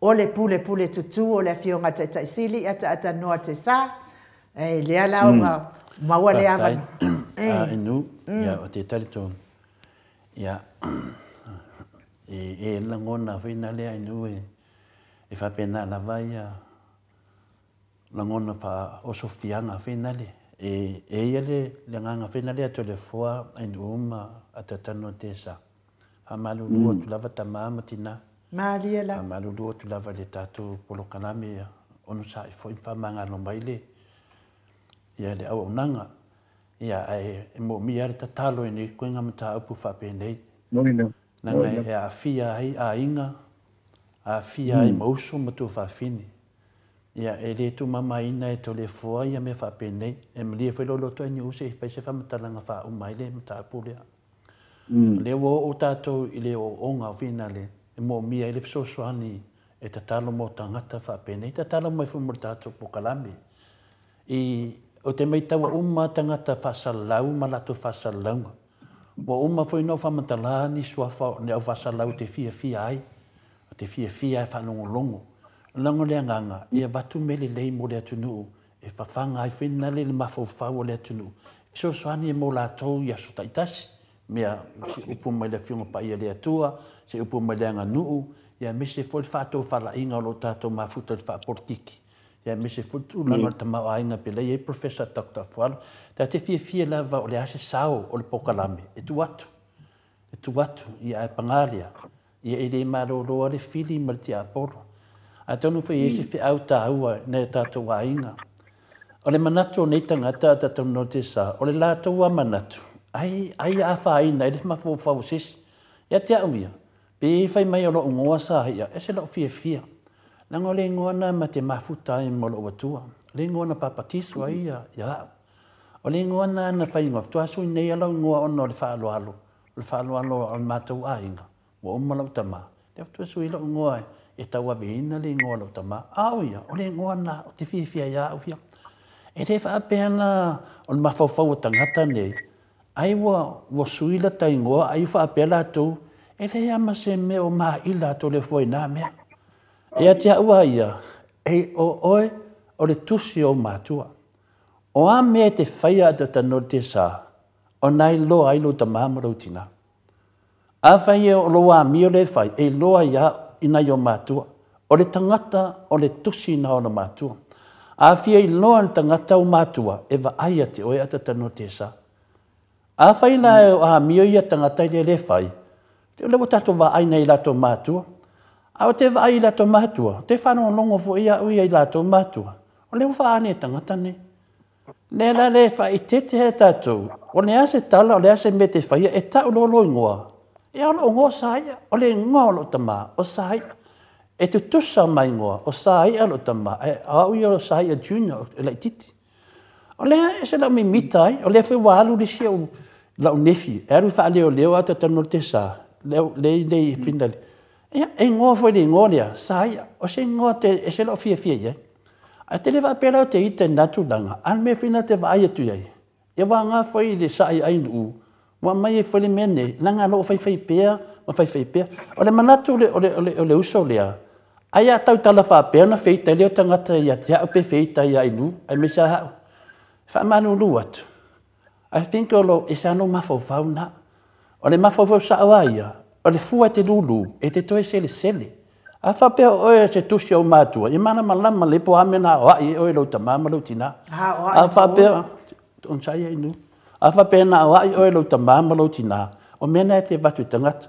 O mea umau te tautala. E te tautala lau te iloa. O le nofo lau tamama whanau longo. Ma tāpua i mai. A se meo te tautalai. O te loa le whanau noa. Aise a, langa i lo le mea nan whai mai ai.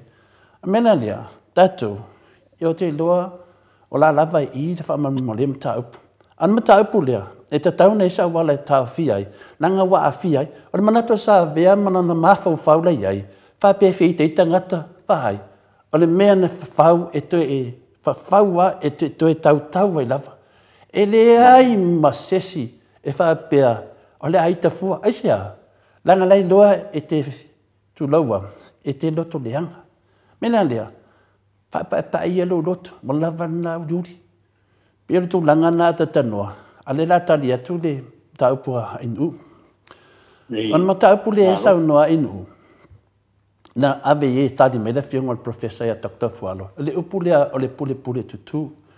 O le tasi le vanga fa portiki le fa la uri. Pesa na vai su o le lau o le pule tutu. Au tu le epa. Ale o tau tu lo nei. O ia tonua longa winga. E tau tala le tangata, langa o ia lele te whaia le puli tutu. A le o mana tali le whionga le professor, le lunga o whina le. O mana tali fo le whionga le te siri. O le puli tutu, le mele to te whaia. To te atu tutuli tangata whinga ringa. To te atu, te mea e le o le whina o mana whatu la fono, e to atu ta sui. Mea nā tangata whaanga se le pawa. O le winga le na atatanua. Le wa tau tala ya laudi. Ma le wa toi fo ye te. Ala le ona na pole pole tutu. Le wa mafu ai le famisinonga le Samuel le fai nei. Ai sia. Ona nga venga le ale minstao fina le famisinonga o le minstao le o leo. Le finga ya fa walo. Ai alu ia fai. Alu ia fai. Fia pole ai. Mena o le fa atino ai le upu o le tau talai. O le melo tupu ne le teimi nei findaunga nei. Wali yali mai lungo mea uman tau talai lauli. O mea umana le tupu ia te ia. E o foi lona fetu unga no fomo fetu tu le e pai to tono pale mene. La wa tupu ia nei. Ioi, la wa sai nei fa pena de ki apo. O fa mai ele suafa o Yesu. Le ki apolo sai e tu le pa. Ana wa sai ki apolo lauli. Ala wa le mfaina malanga fa fola uli ya atata notesa. Ai sia, wa sai ki apolo. Wa o ma me la le fai temine e fa sana tara no case. Ai sia, wa sai ki apolo. Mea ia e o loa e tangata. E toi li liwa tu lava lo fe tu una fai. Ana wa toi polonga e atsunga e laudi. Wa le mawhaina alu I fafo e whaiana campaign e tau fai. Wa le mawhaina e sengi whaafia atia. Wa sai el ti apor. O lana sai le teimina lafa iona upu atu le epa. O le teimina le wa whaina e siu sole. Ana la sauni ne alu whamisidonga. O te tali tonu. E sai el ti apor ma avel whalpui pui. Ai le matu iau mene. E te le la fua se me va pena. Ai le te lore lei. E le whaia whamisidonga. Nana me lo tupu. Ya, o te tatalo mo lauri. O te tatalo pe mo lauri marana mea le whai. Ya, neu tato vai nei, o le poli te tua lauri. Le wa tupu mai, wha lawa ia te ia. Wha atasi e maisi. Le mena na e tato te whinau, I ma o laulangi. A tasi ale taria tatano te sa. Le wa sai e tangata, le wa sai e ti apolo tangata nei. Ya, pero taria tu na inu le nam tai. Se sa no o ta o pole tu Papai ia wai e tawala e la kiki ala upo tawala upo le sa o de le la fiunga to le po le mika ya wa wa ia le o sai aku ia fo ia la udi pe nga sa ngo ko le fo ia la fo o sai aku fo I manga minska le sai o ia fo ia angalosa o io o le rile o pou le wa be ese fia me ma ko kongo langa kapenge ia o ke ia o kupu nei bea ale sa a me kongo langa le wa sai ele finangalo le kuia ia ko inga ka va pengi umaku ia isi kanga ko vai no pa ko fai ale fas ia lawa ko maisi ala ko minskare sai disiku ia lawa uma ile same ma ia bere o ia la e ma fa moi wana pa wale mero ke longi fa pela fa ko kele makoanga e avoi e umangile le famisingonga fai le avo ile ma fai pa loka io o makuka o mai ala mo but it's not gonna be what's happening it mo e foi la udi me de manga o io no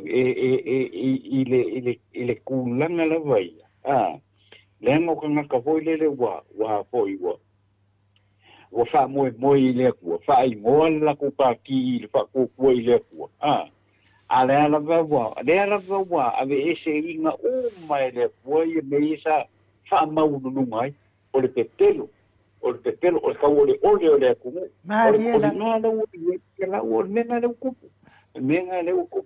le la o mo ko Mexico ko le sai va nga fiebe le la wa ngema le wa ave alo yela ku fa ma va nga hoile mai oile ile a foi le va nga le sai ia fiebe ia la sa ma nga ia me sai ia lo ko yo fo ia la ia o le mea la e mo mai ia ke ngi le sa pa pe la ku fa ma ma fa pe ia menga le fa ia o sa nga e po po ala po o le menga le ki ma fa mo ko fa manga ko pe o le ala va o lo sai le kua i kengi le e sai le kengi le le se mo sai le kua kengi le ma lo ata no mo le ia fa sai tu sale ata no fa tai pa fa te ata no se te fa pia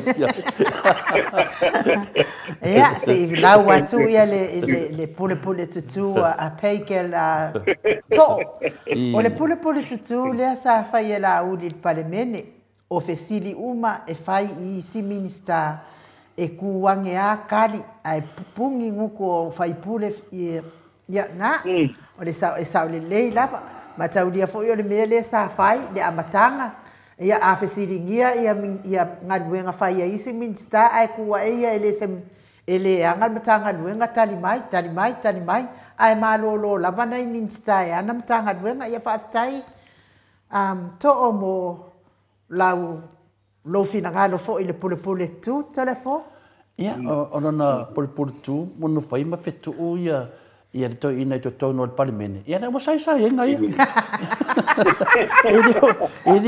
ele o sai la vai ia le tamar le atunu le sunga ia dokta tule pa ala mo sai o le me monia na ia fa fonga nga samo o le fali unga to le fo o le sauanga la ulin fai tono parlemene le o to sai ia la uli ana ti apor ma to na mata ile swafo yesu e lo le ia yesu fa mai a po mali shala fau li wali shala fau awa ngofo mai yesu fa mai ile suafa o yesu e ko sa wa fi fa ivanga dier ka malo ata no tesa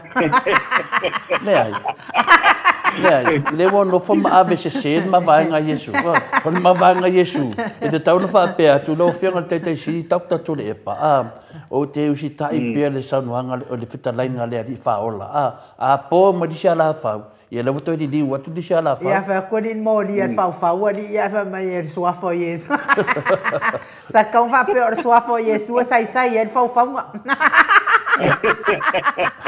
se le pongana mai me fo le facilito fa se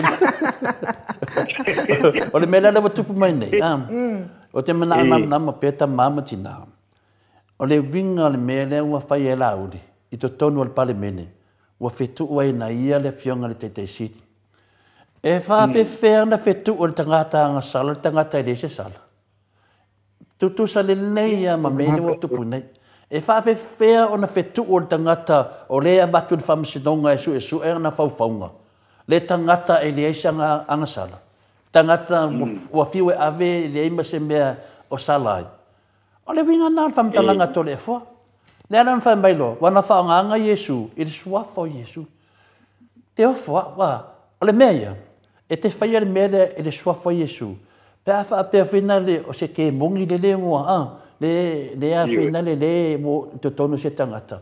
Ia ona latu lore o le whai au wha pea atu le sua fo Yesu. Ki a bese ai.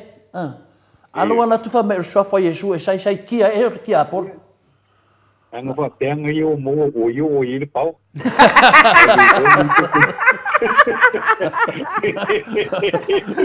Ia la wali liu mai nei.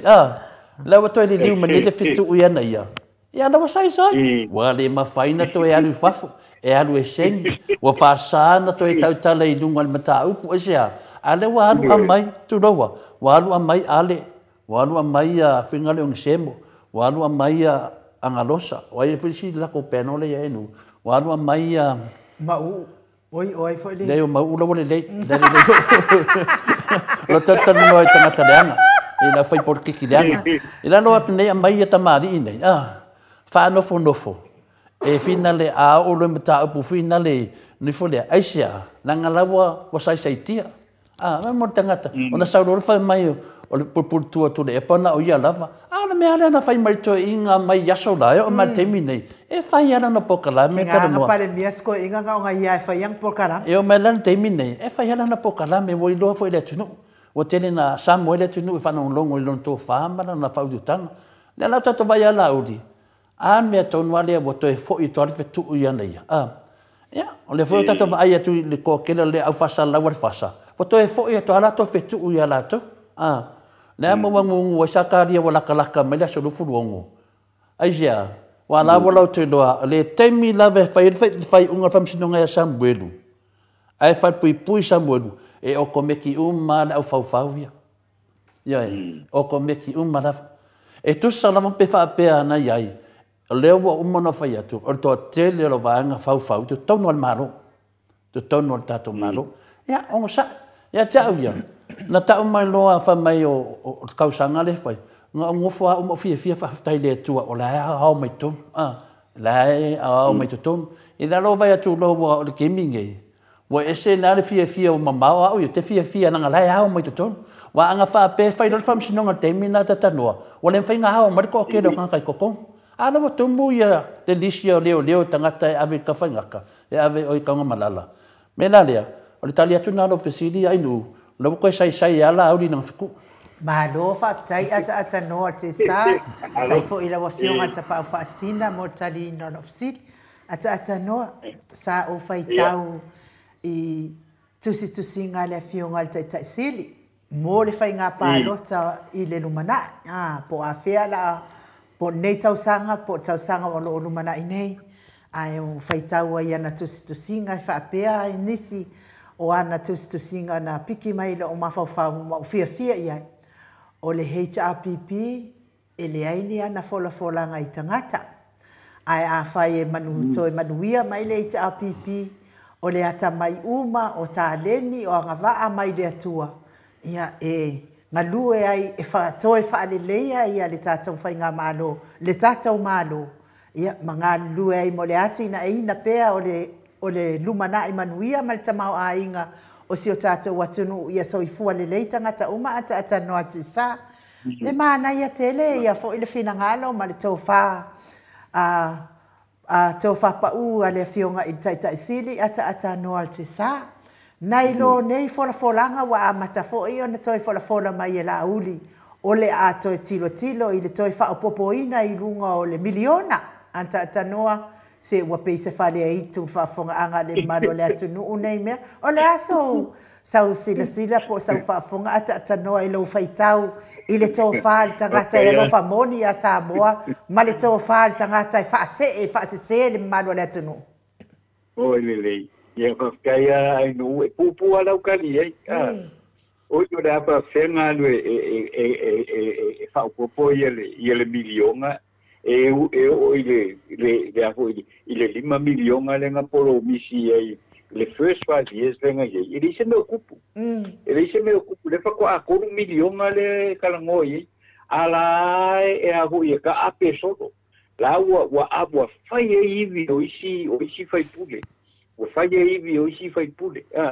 ave o ka ko pe ku ya baira wa a mise la le bimas fu wa ferena na ave I ya le lima sua fenga wo le fa penga ma fa sambe anga ia la wo pule ia wo pule la ko fai pu ai fa fele ku mu le nga va ku ye awa menga le ku pumi e va ku mole ku mu o le so mi mole ku ia le wo pule ia la ko fai pule o le mena nga e ka wanga nga kilo le le I le fe kau me ali fai nga malo ia alai le kai anga o le lima fe lima le ku fangor ka ia ka miliona le ngai ia le fu ko fa mai ko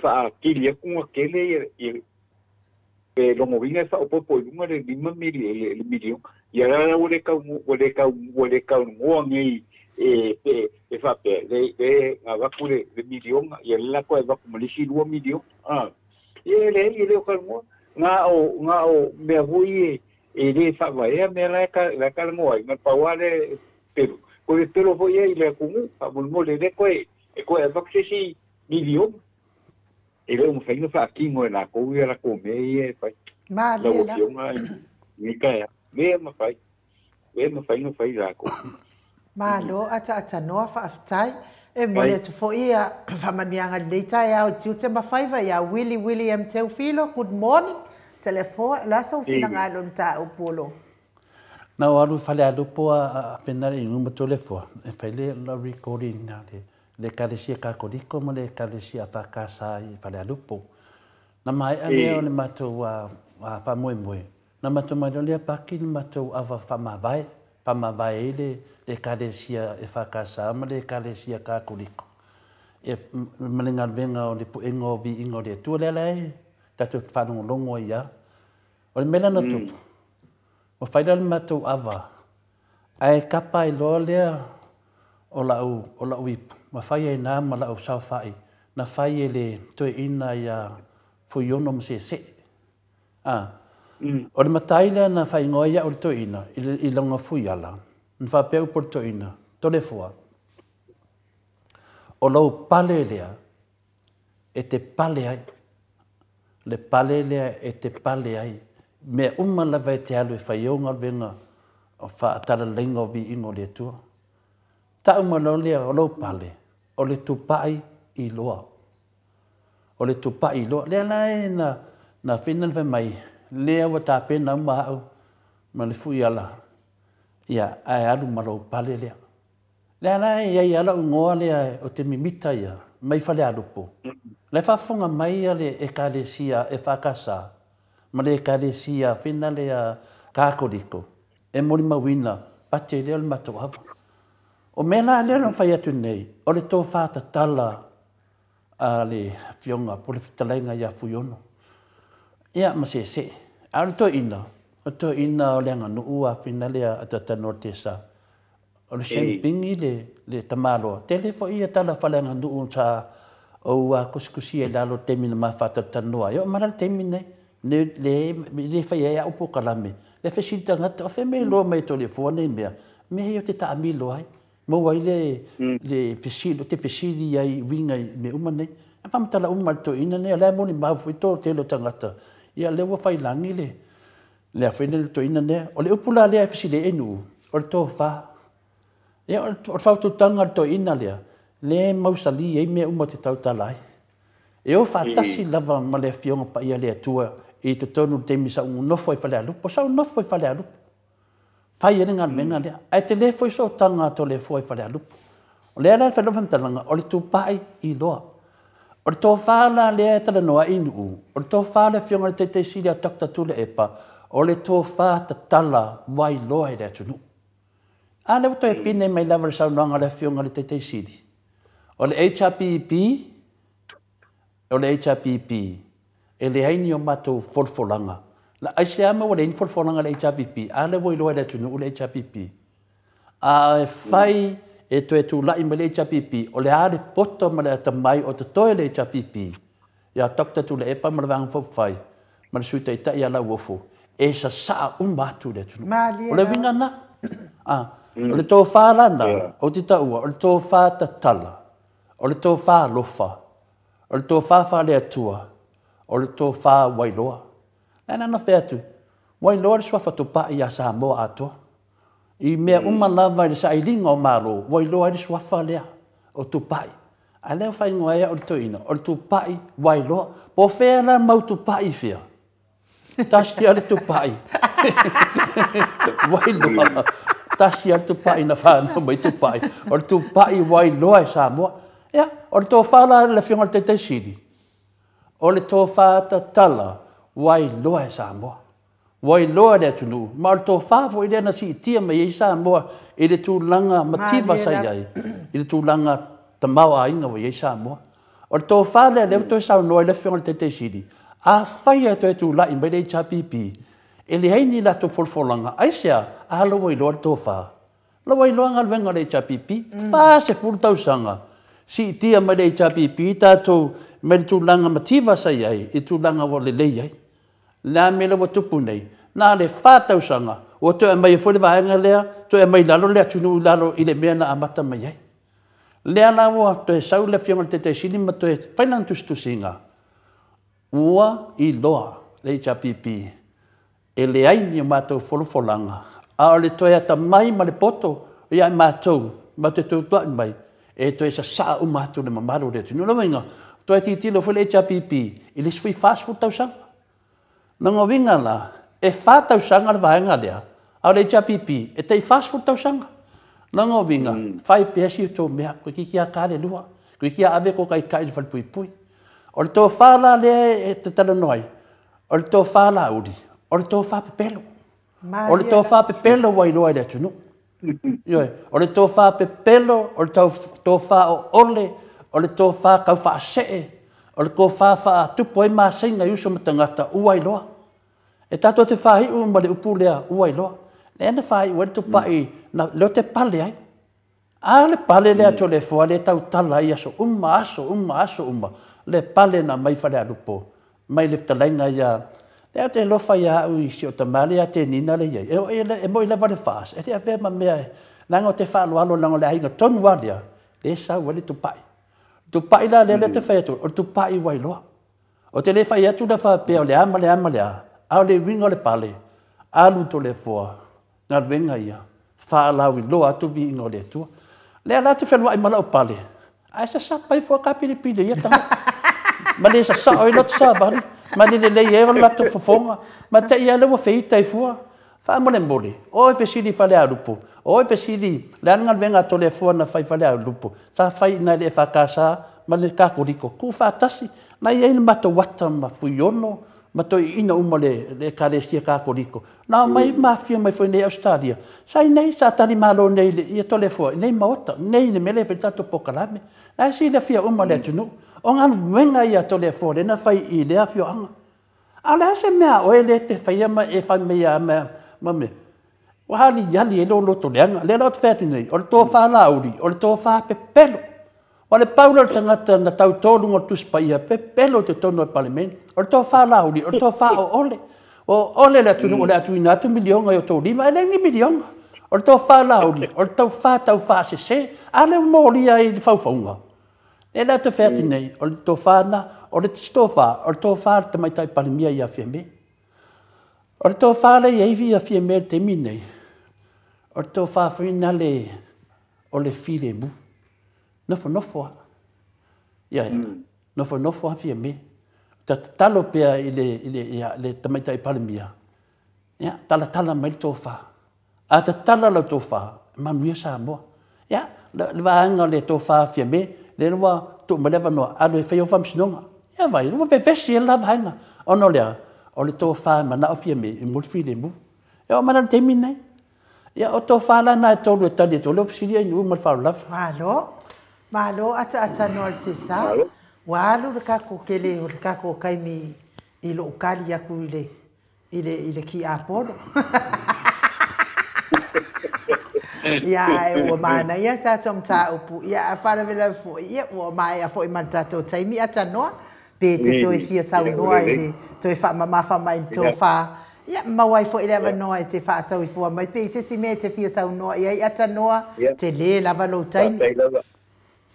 Sai lava lau fionga e nuu lei wa mai ai hoi i se manat fui o por caramele nei tai au wa malo lava fa tai a pe tai foi le a fa ponga mai e tato matua tinam tama matua por caramele ia fa tai foi ele lango mai ma le tato mafta ngai le nei tai au ia ai me se foi ele lo tato por caramele so se iso se pito o ai po New Zealand ia o Australia ma America.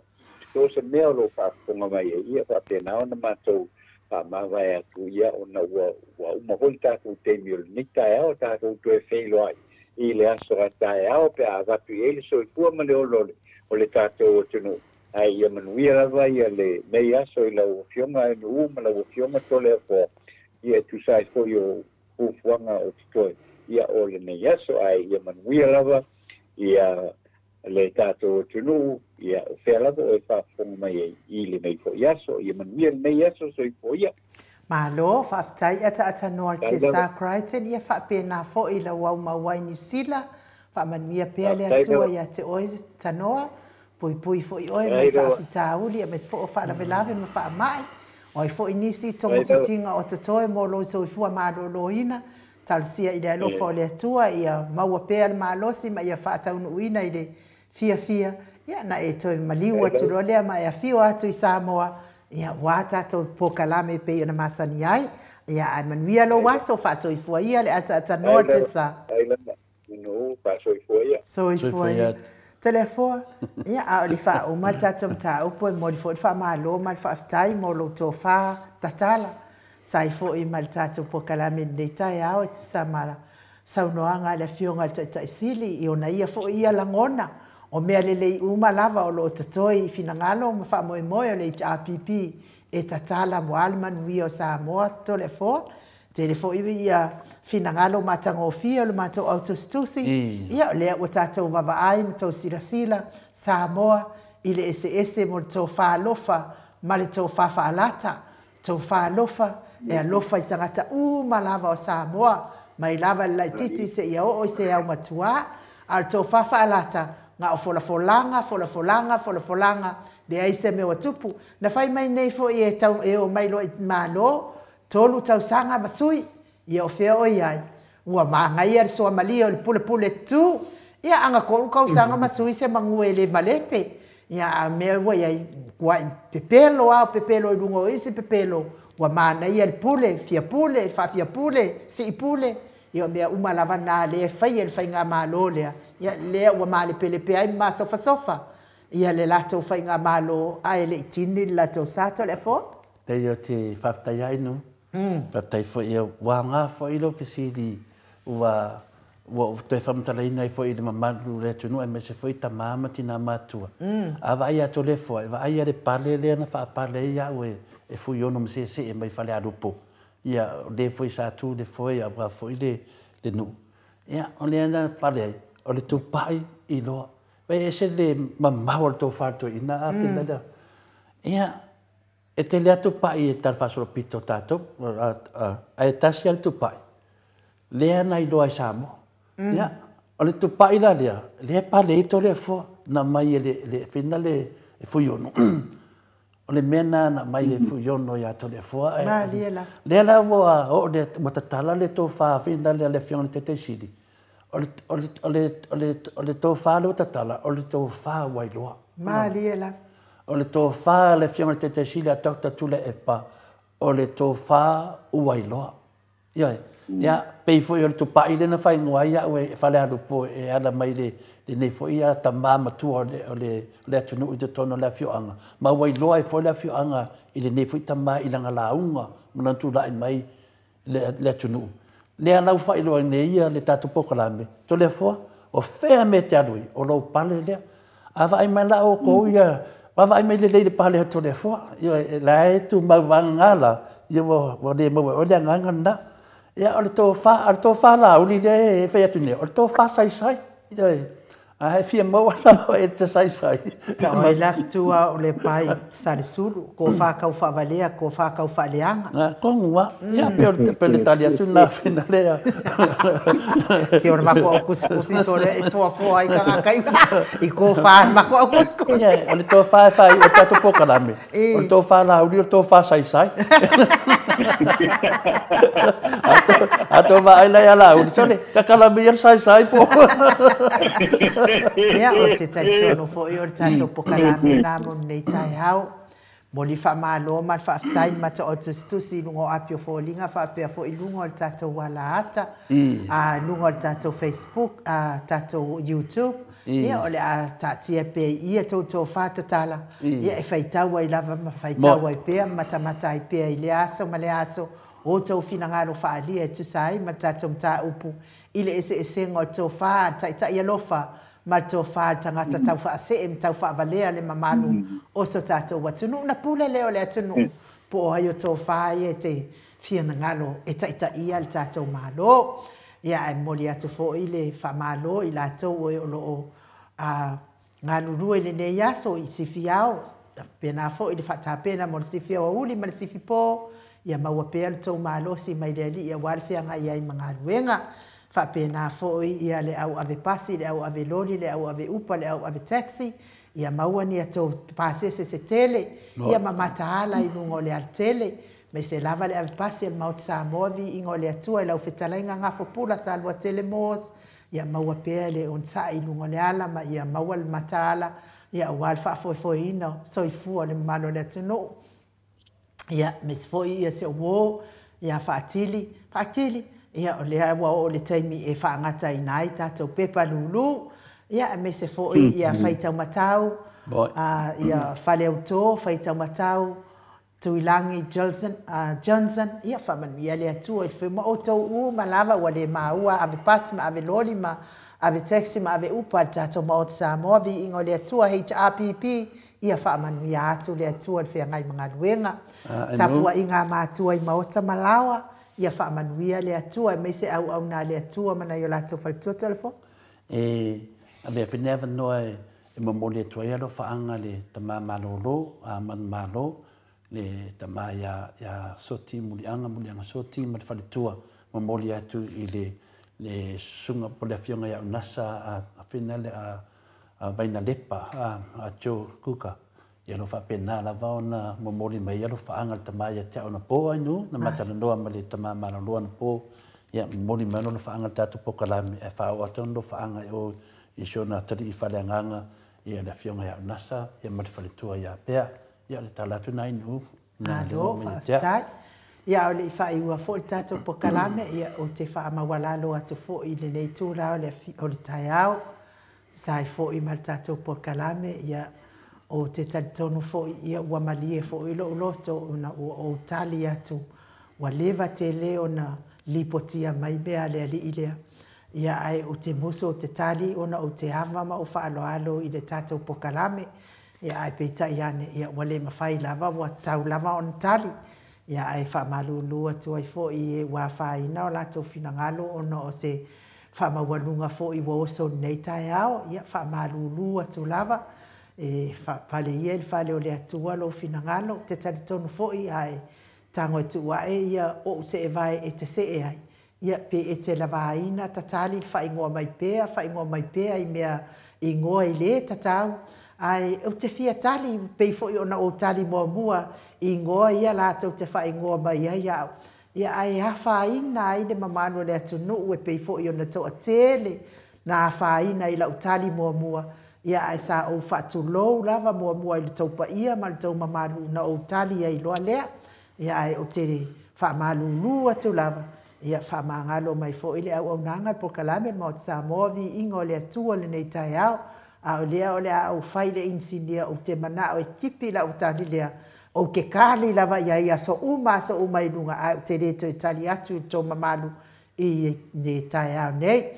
E pei ona o tautala i ai tai au nei. Ia whamalu lua tu lava ma o whato e se atu whamangalo lea o nanga ma o te Samoa vi inga o lea tua. Ia ua manu malo fo i lea li o langi a te au nei tai au ona o lo fia tali i le vale. Ia ua uwa lea atu ai fo i maha uia. Ai whamanuia lava lea tua nei aso tātou toi wheloa. I tātou pokalame lea so atai au. Ai whaaso i fua ia Samoa. Mai le maota Samoa vi ingo lea tua i sini au se talia.